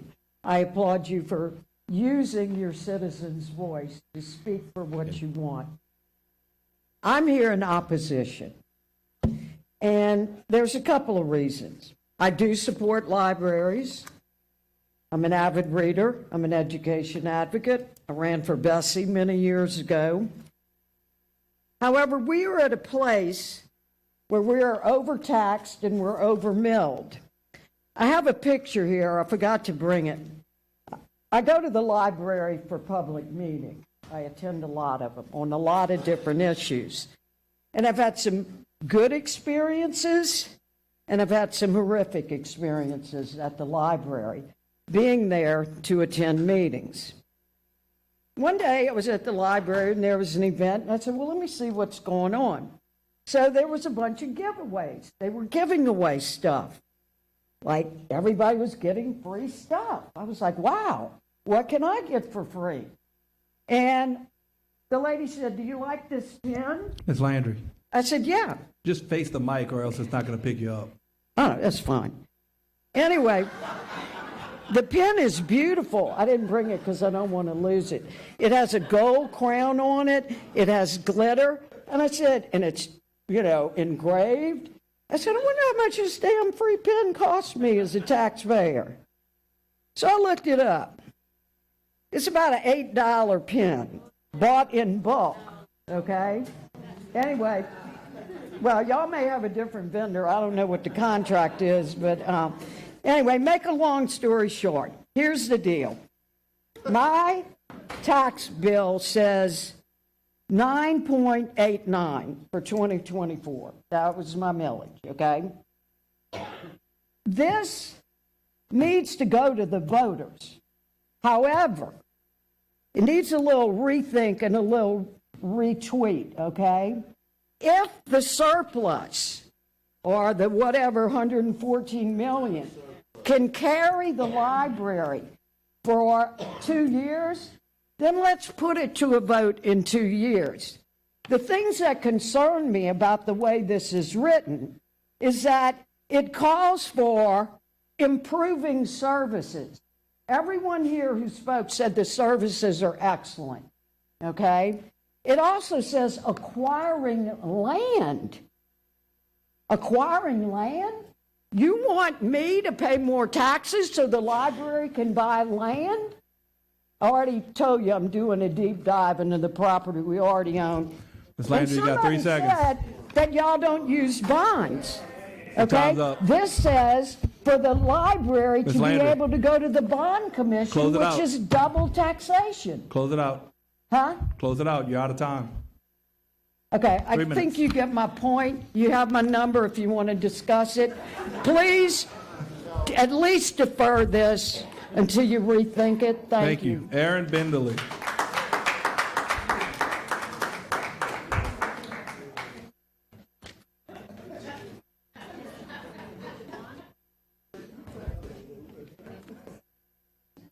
Is this yours?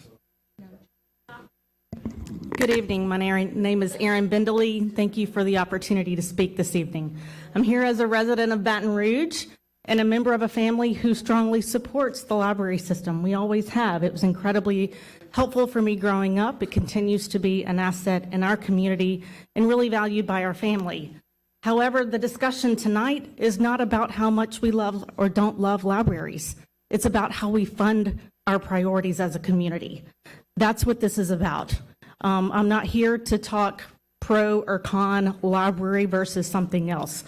Mr. Chair, as you reminded us, this is about the dedication of a millage and how we fund our priorities. And we have to acknowledge that there are many priorities across local government. You have a tremendous responsibility in meeting all the needs of the community and doing so in a way that gives you the flexibility and frankly the ability to be fiscally responsible and the ability to evolve when changes need to be made. And as you've heard, we have a fantastic library system that I have full confidence will stand on its own merit when the time comes for you to make the decision of how to fund such a valuable asset in the community.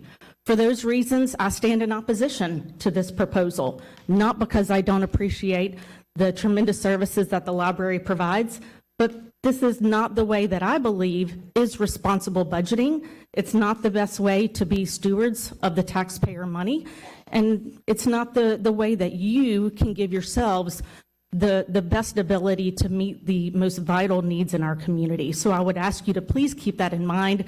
Again, this is not, do you love libraries or not? This is about how do we fund a valuable service among many valuable services and critical needs in our community. Please give yourselves the opportunity to make those decisions for the library and for all the other services wisely, to be able to do so in a fiscally responsible manner, and ultimately to not tie your hands. Give yourselves the ability to meet the evolving needs of our community. Thank you.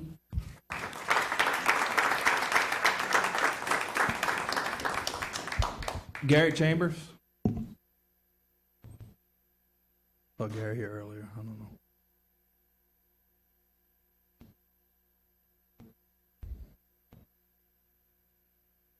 Hey. Good evening. Let me start by saying I support the library. I think that most of us here have heard a lot of great commentary about all of the good things that our public library does. I do want to address the elephant in the room, though, and I think as a citizen, if our mayor has expressed some things, that we get to tell you all how we feel about those things as they impact us. Because the mayor's suggesting to bring a separate proposal that'll end up on the ballot.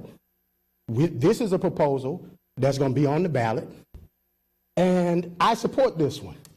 But the mayor floated out an idea, so much so that we got police lining up the wall all over the room about them getting a pay raise. I don't oppose police getting a pay raise. I do oppose you getting a pay raise without accountability. Mr. Chambers, we're talking about the library. Hey, all of them around the room. And this is about the library. And they're welcome to come speak This just is like about you, the and library I'ma tell because them the same mayor thing. made mention, and the confusion in this is, if we end up with 2 items on the ballot, that's a confusion to us. Because y'all got us here tonight, okay? We don't know what's coming from the plan from the administration, but That's why all of these folks are here tonight. What I think the council has an obligation to do is to reject proposals that have not been laid out to us as clear as the library Are you has saying tonight. I'm on the subject. Okay, this proposal. This proposal that the library gave very clearly tonight is a good thing for us because we can all digest it. We can all articulate what's in it. We can all size it up and see what's going to happen. But we got a hypothetical thing that got all the law enforcement in the room, and they may be here just to advocate for their money, which I understand, right? But their presence intimidates the library folks. Now, they may not come up to the mic and say that, but there are women in this community that are intimidated by the fact that police have been able to stand in every corner of the room in a way that no other city parish employee would be able to do. Last point I'm going to make. If we're going to talk about pay raises in the future, I'll be back in 2 weeks too, or whenever month. We got people that make $22,000 in this government. We done gave the police 3-4 pay raises in the last couple of years. Mr. Chambers, we're going to talk about that That's when that viewpoint comes discrimination. up. I sue y'all. It's not. It's It not. is. It's As the same viewpoint, thing I you don't told get to tell everybody me else. why I can say what I feel about whatever the I'm telling you to stay on agenda point. item is. I'm going to give you the full 3 minutes. Thank you, but sir, stay but you on took point. some of my time. I want 20 I'm not seconds giving back. it back. I'm going to take it. Nope. So, my point is, when we going to bring a proposal that has clearly activated the entire community, you should hear from us regardless of whether it's the subject. Because the subject that everybody in this community is concerned about is what y'all are going to do with the money that we've already allocated, that people support. And nobody should feel like when you're speaking truth. Close it. 3 minutes. When you're speaking truth about a department that has had federal judges rule against them without a chief of police to come forward and say how they're changing those things, of course the community is going to show up for the library because the library continues to be accountable to them. Thank you, Mr. Chambers. Okay, before we go to anybody who didn't fill out, I'm gonna name the names that didn't speak that I called earlier, just in case somebody didn't hear and was upstairs. John Daigle, David Lindenfeld, Sarah Bongiorni, Brandy Luther, Carolyn Hill, and Harold Greer.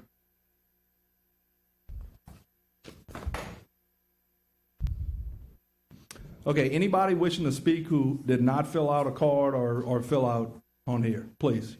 Yes, sir. Just state your name for the record. Point of information, can you give our official time that the meeting has to end? 8:04. Y'all can make a motion Do to anybody extend want to it. entertain a motion to extend the meeting now? At the appropriate time, I'd like to make that motion. And I'll second it. Half hour.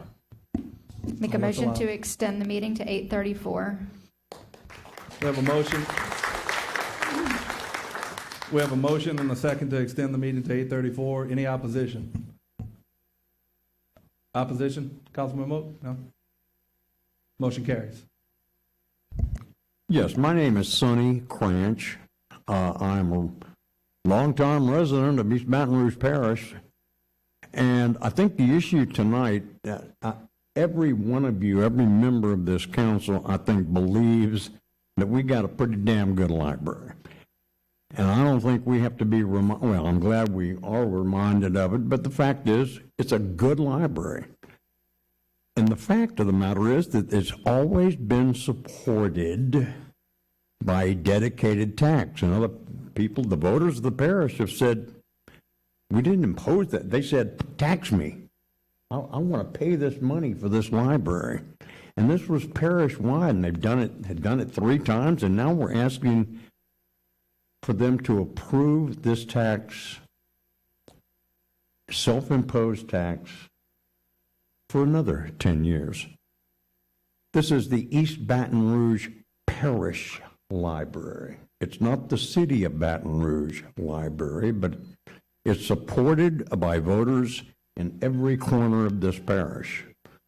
I do not live in the city. I live outside the city limits, but have voted for this tax every time. And I know others would do the same thing. So give us the opportunity to decide for ourselves if we want to impose this tax again on ourselves to sustain what is this wonderful library system that has been built over these many years and can continue to grow and can continue to serve everyone in every corner of this parish. Thank you.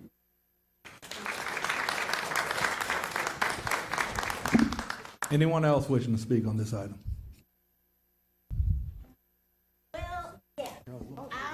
Come up to the mic and state your name, please. Okay. Thanks.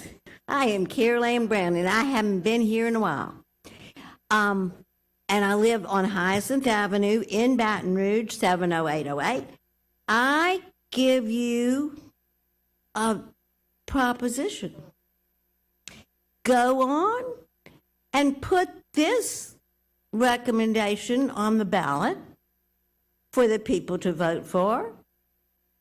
Next March the 12th, get the mayor's proposition and put it on the ballot, and have the people of East Baton Rouge Parish vote on which one they want. Thank you very much. Please. Good evening. I'm Melissa Flournoy, and I'm a library patron, and I just wanted to end on a very positive note. I want to thank all of you for your commitment, for your conscience, for your love of East Baton Rouge Parish, for your love of the libraries. I want to welcome you and say, please go to your local libraries. You've got 15 terrific facilities. I want to thank the mayor for his commitment to trying to build a better community. But most of all, I want to end on a high note and say thank you to all the citizens who came out today to express their respect and affection for the professional staff at the libraries and their commitment to support and sustain local investment in a world-class library system that is part of our community structure, that makes our community safer, that provides essential services for children, for families, for job search, for as a community location, as a resource for nonprofits, and really one of the best things we have going for us. And so when you think about quality of life here in East Baton Rouge Parish, when you think about a community institution that brings people together, that is represented in each area of our extended parish, that's invested in world-class facilities, that's committed to community, to safety, to family, to education, it's the East Baton Rouge Parish Library System. And so I just want to say tonight, we are grateful for your leadership and your commitment to our communities, and we certainly hope you'll understand the level of commitment and appreciation from the voters of East Baton Rouge Parish, who for 30 years have continued to make a commitment to invest in a world-class library system. It makes us safer, it makes us better, it brings us together. Thank you.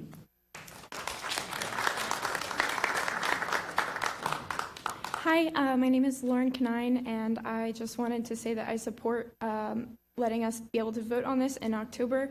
I think we should reward the library's ability to manage their own budget and do it well and give us a really good library system to use. Thank you. Hi, my name is Marcelle Dufo-Bordelon. I am a homeowner and a Louisiana native in District 3. And I am here to speak about how when I lived out of state for 2 years, like I said, Louisiana native, when I lived out of state for 2 years in Madison, Wisconsin, I saw, this makes me want to cry, I saw a profound effect that libraries had on the community there. Madison, Wisconsin, until recently, had some of the lowest crime rates of any city in the United States. It was a city that I felt safe enough to walk around at night, completely unattended. It was a city where I saw children gather in libraries, gather in parks with their families, very tight-knit communities where children were given opportunities to do anything from rent video games to DVDs to books from the libraries. There was a whole bus in Madison dedicated to bringing children to libraries for those kinds of opportunities and events. And what I wanted to see when I moved back 2 years ago to Louisiana is Baton Rouge thrive the way that Madison has. I wanted to see the communities here thrive. I wanted to see crime lowered. And I do not think that the way that we fix those problems that we face in Baton Rouge is by defunding things like the library. I think that allocating resources to social services goes a long way. We see it in cities like Madison. We see it in cities like Houston that are facing the homelessness crisis and have lowered it by 67%. And I really think that something we should do is focus on funding the library, funding social programs, and not defunding it, because we see that it works. And you don't fix something that's not broken. So let's please not fix something that's not broken. Thank you. Anyone else wishing to speak on this item? Chief? Evening, sir. I'm not going to be long because I want y'all to be able to have y'all's time. A couple things I did want to just clarify. We were open for the storm. We were, nobody closed down. I got to give my officers, many of whom came here on their time off, they had to adjust their work lives, their home lives, work adjusted shifts, work extra shifts to man the 90-something road closures, transport people in the storm, go pick people up that were stranded, provide security for our shelters, and man the MOSEP Operations Center. So I got to really commend them. Standing over there, a couple of them, I had to joke around with them. They said, Chief, you go through this every other Wednesday? So they got a new appreciation for what I have in my new job as well. But I just wanted to thank my officers that are here. They're not going to come up and speak tonight. Chief, talking about the library. Yeah, so they're not going to come. They're not going to come talk tonight. But I just wanted to mention that the things that were said earlier. I appreciate it. Thank you, Chief.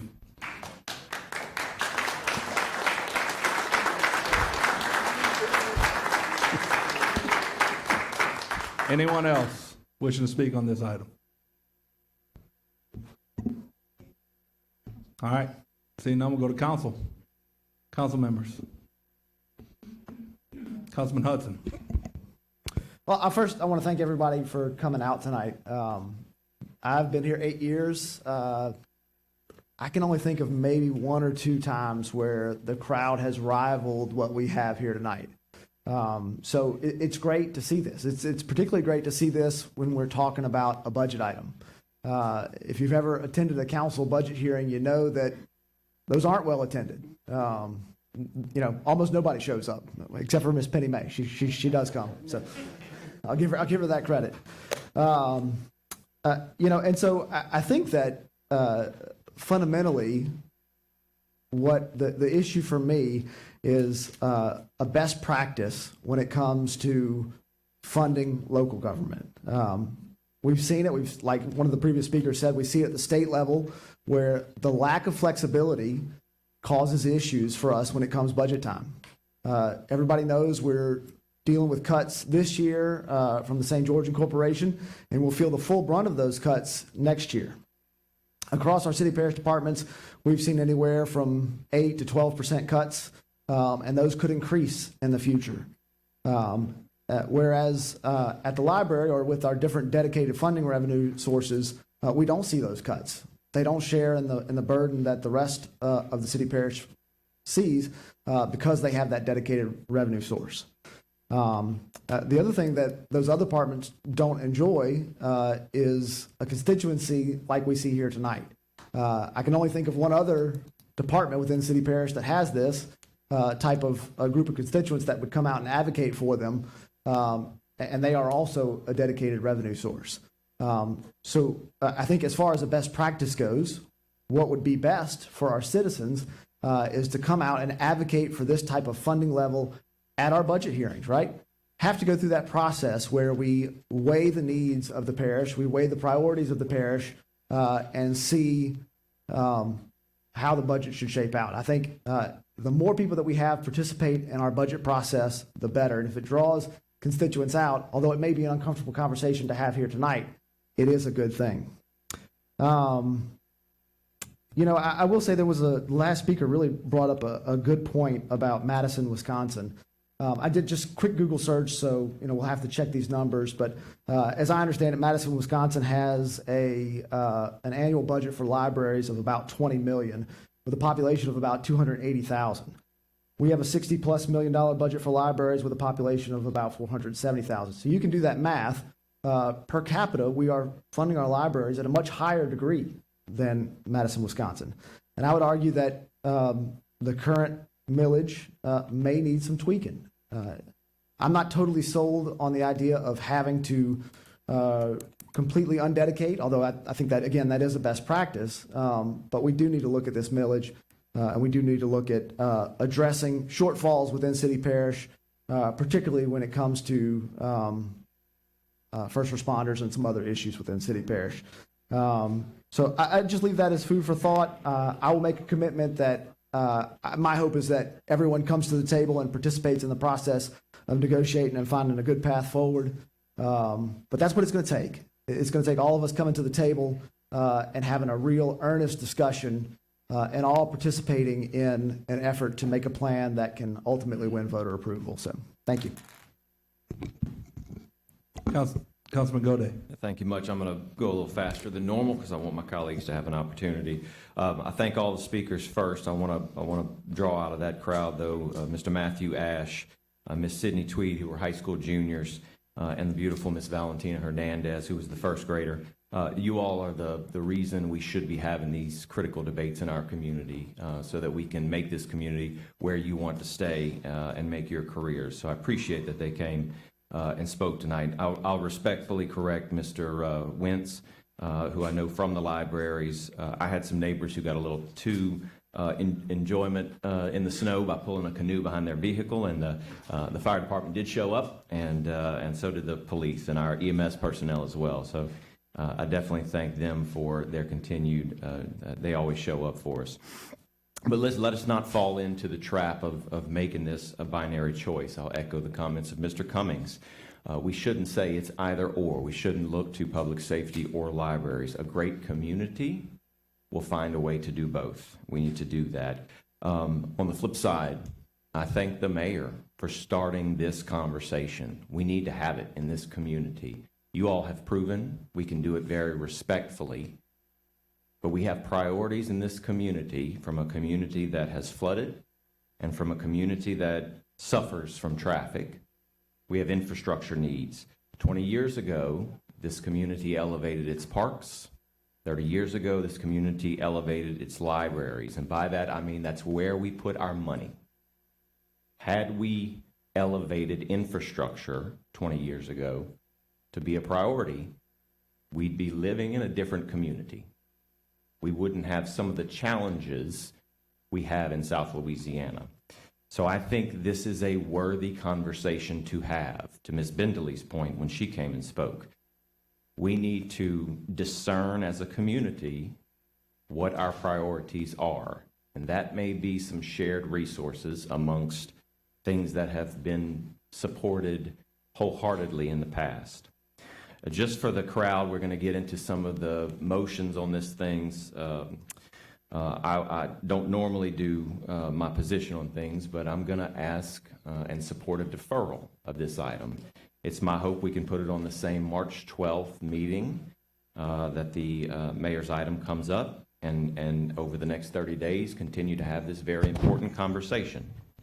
If 7 votes is not obtained to defer it, someone else will make another motion. I will say I will not support a deletion of this item. If that gets 7 votes, then that is the will of this council. I will not support that at all. Beyond that, if neither of those gains 7 votes, just so you folks know, then it's kind of open season to see what the council wants to do. Someone could ask to pass it. Someone could ask to go back to deferral. We'll get into those votes as we need to take them. But it's 7. 7 is the number to do anything tonight. So you all have shown we can have this conversation. I want to thank you.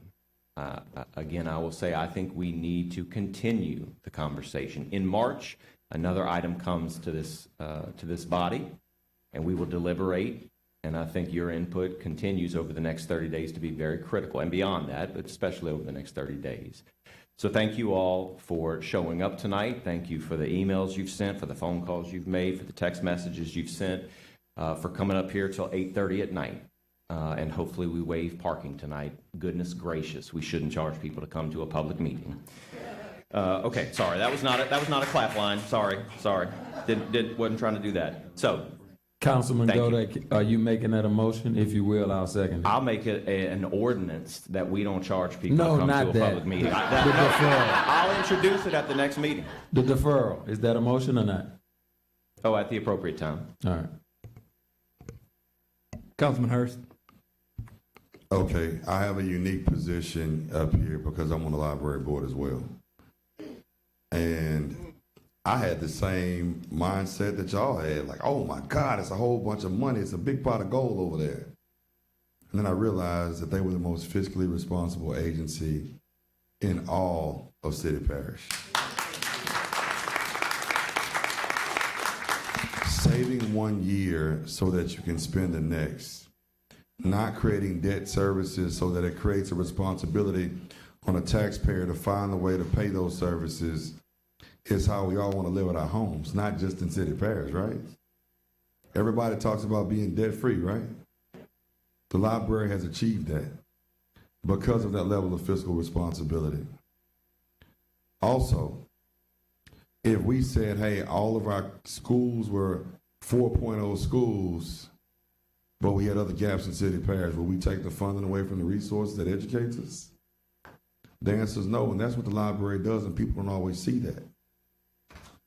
You know, I'm so glad we have so many police officers around the room today because it gives me the opportunity to talk about what leads to them having to arrest people, which are social determinants for crime.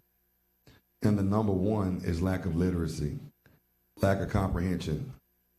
But guess what happens at the library? They close that gap.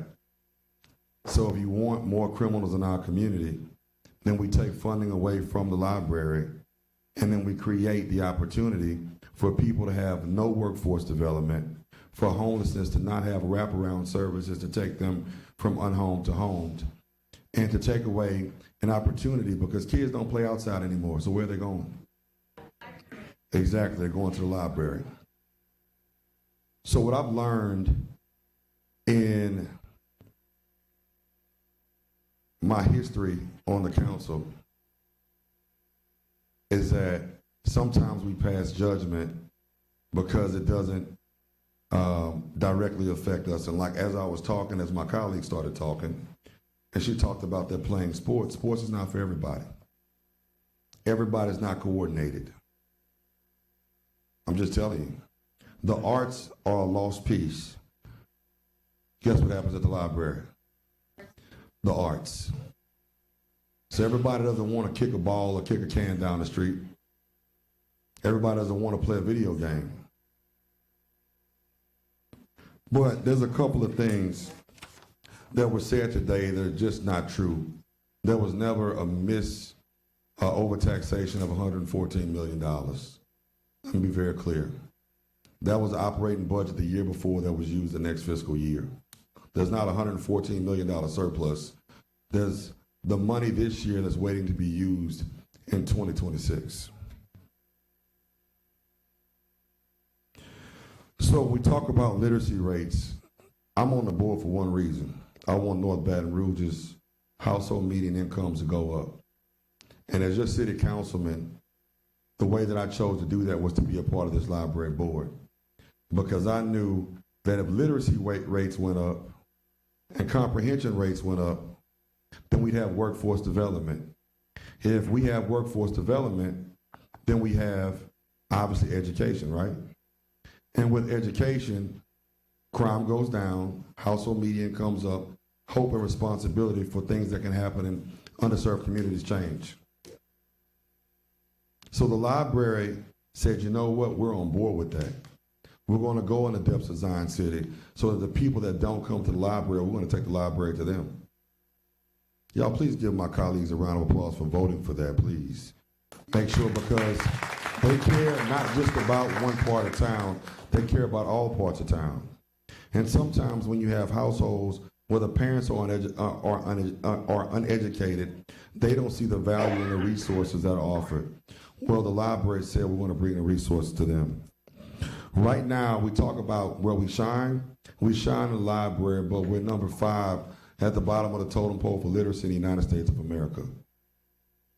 But like you said, our scores have improved for 4th graders because of what? The library systems that have been there. And if we take the funding away, we're going to go back from 5 to 4 to 3 to 2 to 1, and not on the good side of it. So I'm going to support the deferral tonight because I don't think we have enough information. What I would like to do is go back and discuss ways that we can advocate better so that my colleagues understand that we can't get the 7 votes. Thank you. Everybody, I just want to let y'all know, if you do have a ticket for the parking garage, there was an event at the River Center and they didn't realize it was a council meeting. You will have that refunded. You have to go to after 10 a.m. tomorrow to the office of the parking garage. If you're willing to do it, it will be refunded. So, Councilman Kenny. All right. So one of the things y'all gonna hear a lot from me over the course of the next four years is holisticness and collaboration. As we look at being fiscally responsible and our fiduciary responsibility from the Metro Council aspect and from mayoral aspect, we have to make sure we find collaboration. My challenge to Coach Sid and his administration, I would love for us to have community meetings around this conversation. And I would love for us to have community meetings within the libraries in our respective districts and communities. Because one of the things that I see tonight, you have a lot of people who come here misinformed, but those community meetings fill the gap in this process. And so, Coach, my biggest thing and challenge to you all's administration, let's find a middle ground, right? I know the library understands fiscally where we're at as a city parish, and I believe other entities within city parish understand where we're at fiscally as well. And so we need to not also just have this conversation with the library, but we need to look at every department that gets a millage and say, hey, we're in the situation in city parish government right now, and we need to come a holistic approach to say everybody needs to put in a piece of the pie to ensure we get this ship back right. And so my challenge to the Metro Council, my challenge to my colleagues, my challenge to the library, like, we have to get this right, because our libraries are access points within the community. When I drive down Scenic Highway, one of the pillars and access points in Scotlandville, Louisiana is the Scotlandville Branch Library. One of the access points in Baker, Louisiana is the Baker Library. And so we have to, also at the same time, we're trying to be fiscally responsible, we have to make sure we're safeguarding these pillars in our community. And so my challenge to both our administrations is to ensure that we can find a good middle ground, because we have to make sure these resources in these communities, I can speak in District 2, our literacy level ain't the best, but our libraries fill that gap. And I also know at the same time, for us, we have to ensure we fill the gap to ensure our city parish can run efficiently, but we have to make sure we have proactive conversations around this. We have to have those proactive conversations, not at the Metro Council meeting, but at these community meetings, to where the mayoral office, the council members, and the libraries and these entities are having collaborative conversation around this topic and issue. Thank you. Councilman Dunn Jr. Thank you. Let me first say I support evaluating or re-evaluating our millages as they stand. Our priorities today are not the priorities that we had 10, 15, 20 years ago. So I support that. However, my problem with this whole process is not the what, it has been the how. In my opinion, we need to bring the library and other entities, other millage holders to the table and have a collaborative, inclusive conversation about those priorities that was mentioned. We all know that we have different priorities, we have needs. And I think with my conversations I've had with leadership from these millage holders, that they're willing to come to the table and have that conversation. But many of them feel like they had not been brought to the table to have that conversation in a detailed way, in a constructive way, and being a part of the process. Again, this don't need to happen to the library or to a millage holder. It needs to happen with them in collaboration, in partnership. That's what we need to do. That's the path forward we need to move. What I would say is, in the spirit of being physically responsible, we do need to look at everything, every part and things of that nature. And I think leadership has that understanding. Leadership has communicated to me that they have that understanding and want to have a sit down with the administration, with us, and talk about a path forward. And that is the reason why I too will support a deferral of this item, to afford that opportunity to have that conversation about how do we move forward collaboratively, how do we address our millages, look at some reductions, look at some reassignments or some transfer of those commitments, how to do that legally and ethically. For the remainder of my time, because I want to leave some time for my colleagues, if I can bring our bond attorney up to just clarify some things. Councilwoman Rock and I started discussing this issue the last quarter of last year and exploring some possibilities because we knew this day was coming where this conversation would come to a head.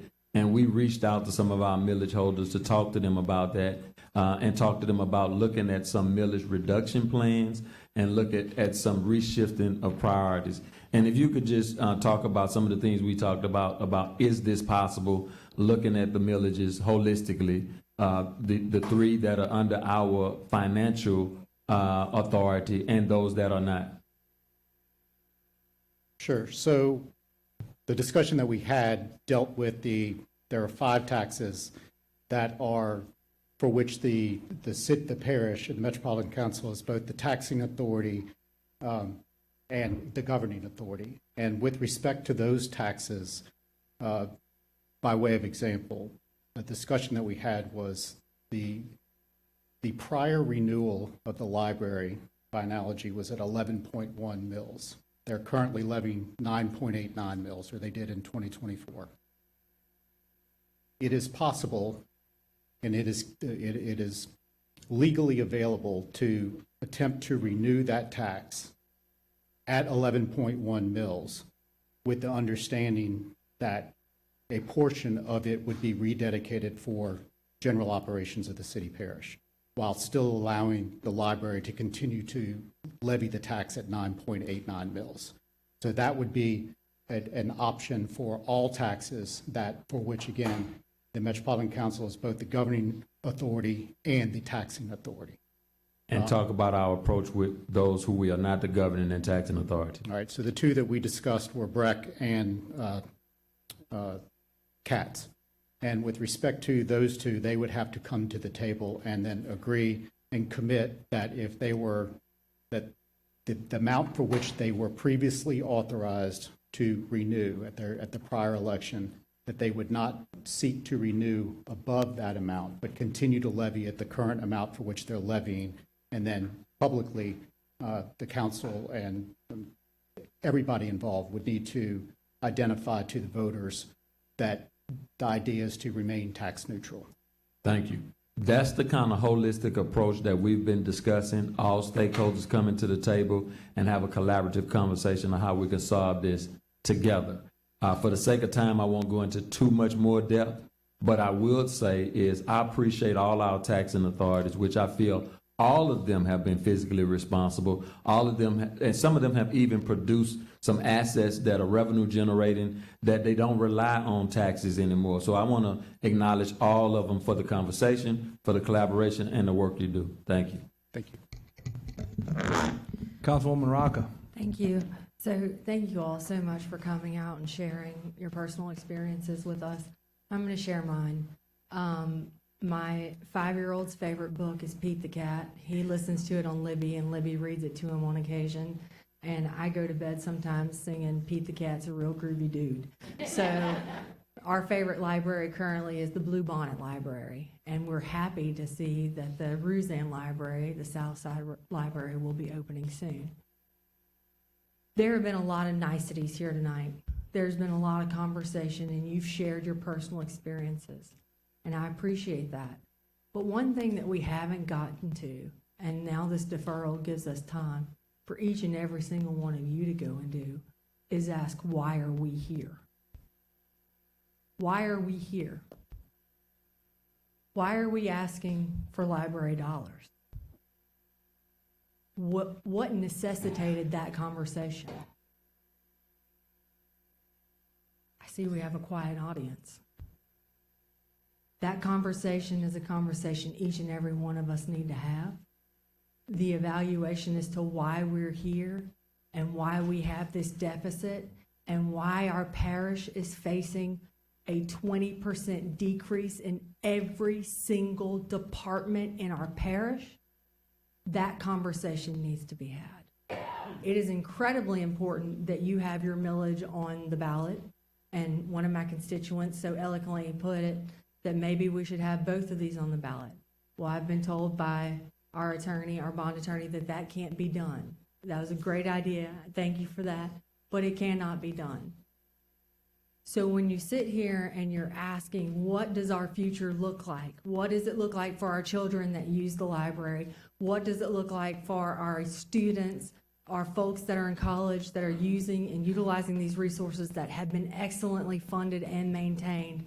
What does that look like 10 years from now, 5 years from now, and why are we here?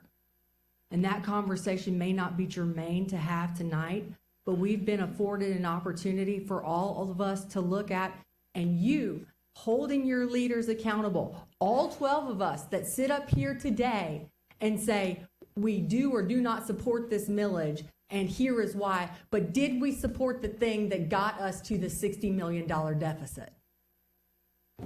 Those are conversations that we need to have. That's the transparency that we need to have with our leaders. And then we need to have a conversation as to where do we go from here and how do we get there? What is that vessel? Because it has to be done. It is a tough conversation that we didn't have tonight. It is a tough conversation that no one spoke to as to why we are here. And that is a very incredibly important element as to why we all sit here today sharing our stories about what's important to us, what we've succeeded at, what we've been fiscally responsible doing. But there's obviously a deficiency. And this deficiency didn't happen overnight. It didn't happen with a new administration. It's been coming. We've been aware of it.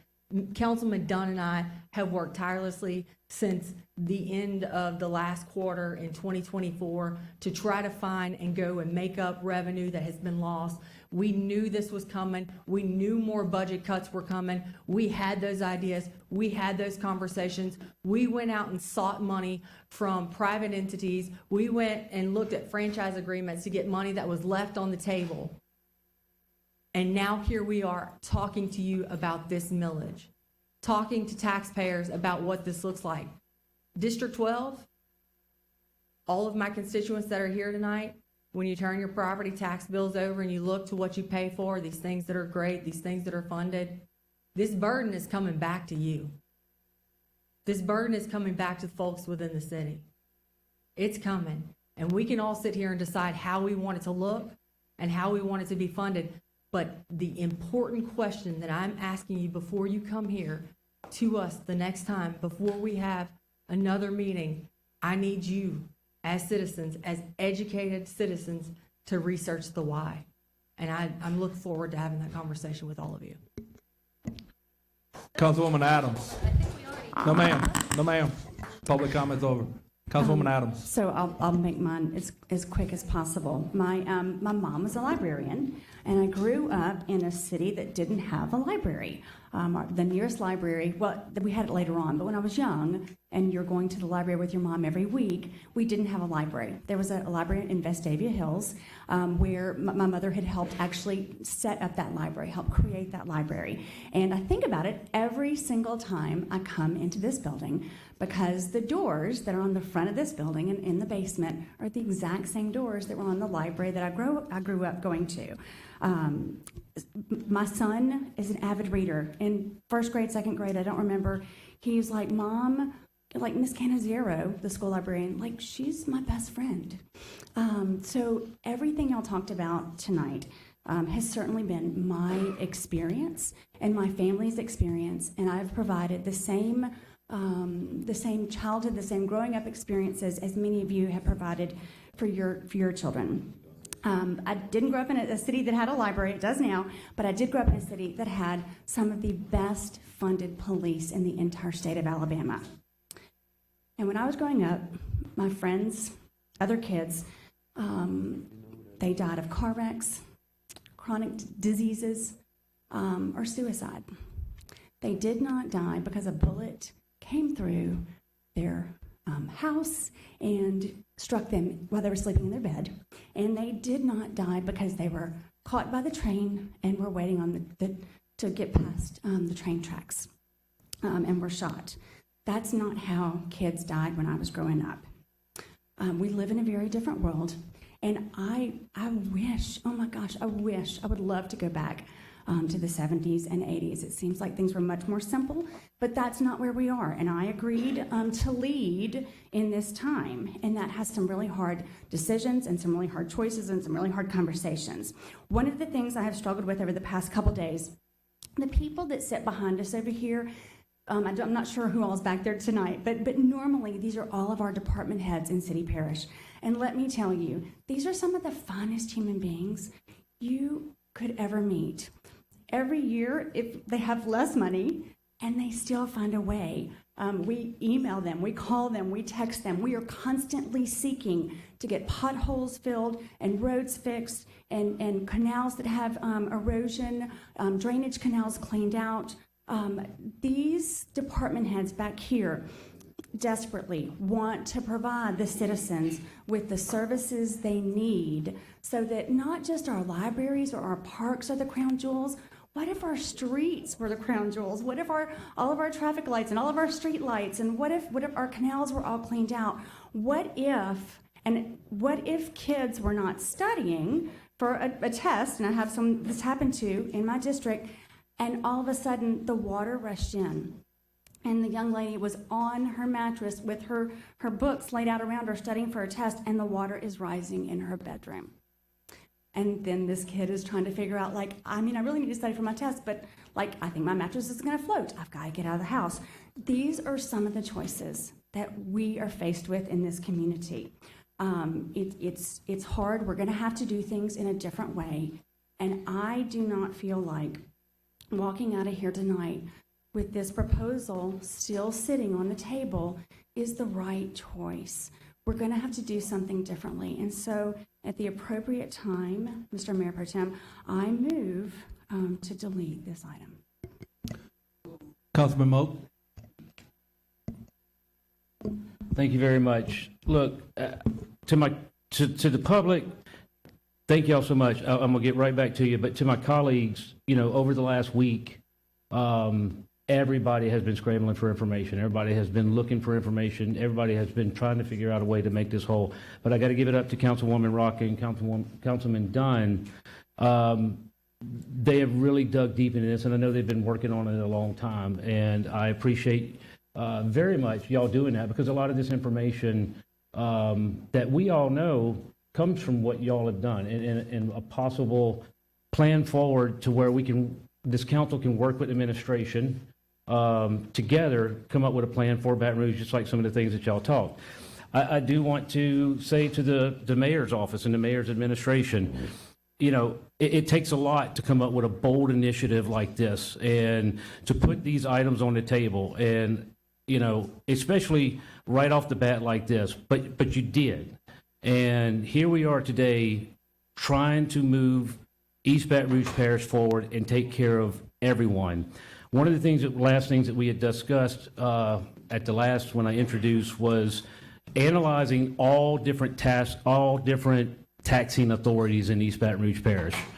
I think we're going to continue forward with that. We're going to look at every single taxing authority, not just the library. I think there are priorities that have changed. I think there are times that look different. But I also think, to the public, based on y'all's comments that you have made, your strong support of everything that's going on, I think there is a way that we can make this work, and we can satisfy everyone. We can satisfy all the needs of East Baton Rouge Parish. We can satisfy the needs of the library. There's so much work to be done, and we're so close to getting it done. At this point, I'd like to call up Ms. Katrina. We've had lots of discussions back and forth. I know y'all have talked with them in administration. So, I'd like to get your thoughts on what you've heard tonight, and, some of the council members. Yeah, so we have all conferred amongst ourselves. We've conferred with some of the members of the council and with our board members. We are absolutely willing to come to the table and try to reach a compromise. We want the best for our community. The community has put a lot of trust in our libraries, and because of that trust, I'm going to move on to what I'm about to say. As I understand it, if the members of the council defer, you will not be allowed to vote on the resolution because it must be announced for a specified time prior to the vote. Is that correct? Okay. Ladies and gentlemen of the audience, please bear with me. That's not true. Ashley, can you correct her? If the Apologies. item is not acted upon tonight, then you encounter the issue that you just raised. If Okay. the council can make a motion to defer it, but they would need to make a motion to defer it to March 12th or later. Okay, okay. Yeah, sometime in the next 6 minutes. This is a difficult decision. I ask the members of the audience, those who have been here to support us, to please bear with us. Based on these matters and what we have discussed, after much discussion with members of the council, we agree to voluntarily delete our item with, please wait, people, with the understanding that we will work to reach a workable compromise to move the library's 10-year dedicated property tax forward this fall. We will move it forward this fall, in which the library's previously collected revenues remain dedicated for the purpose of library operations, and the library does not return to the general fund and retains all dedicated funding for the purpose of library operations. Strike that. All future funds dedicated for the purpose of library operations. We delete this item voluntarily with the council's assurance in the event that we cannot reach such a solution. The library will resubmit our original resolution of a dedicated renewal tax of the 10.5 mils.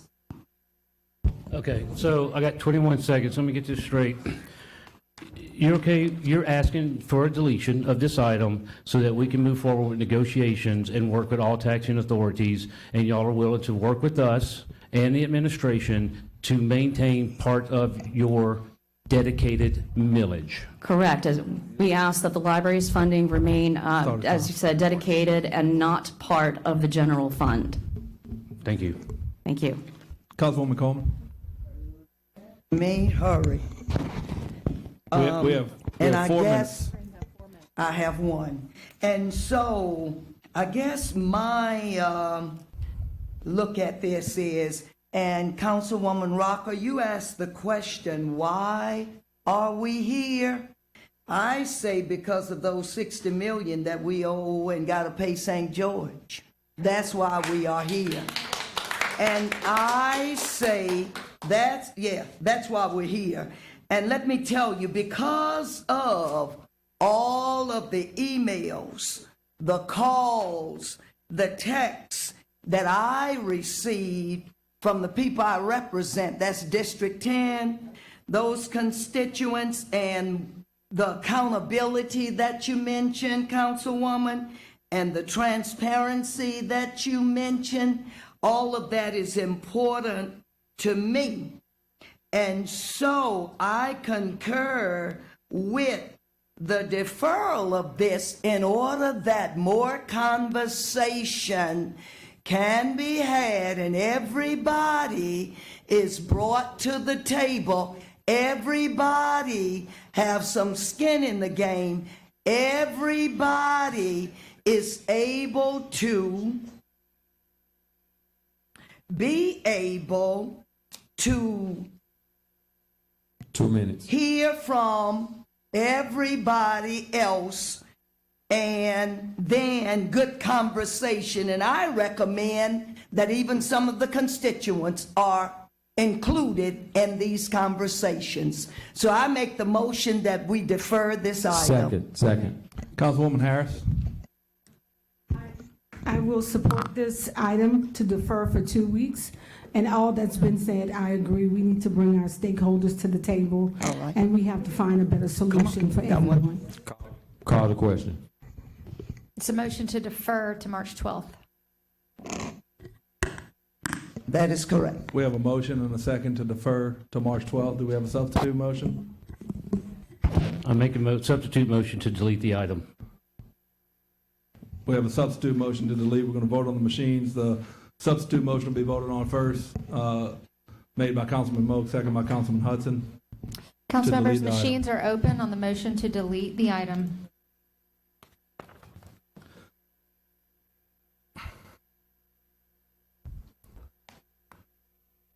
Motion fails.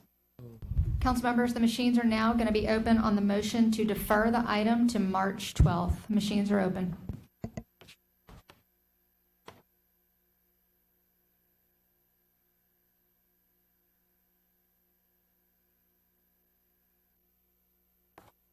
Motion fails.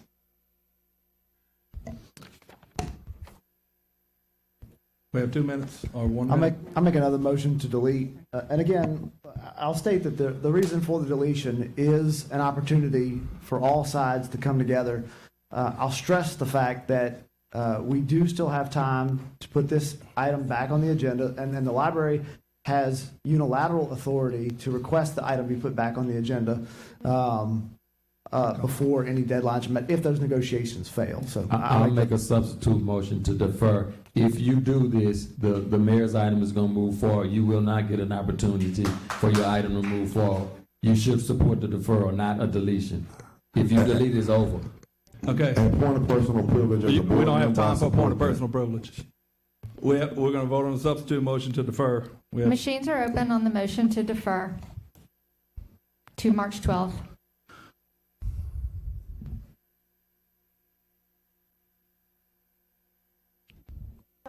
Motion fails. vote on the motion to Machines delete. are now open on the motion to delete.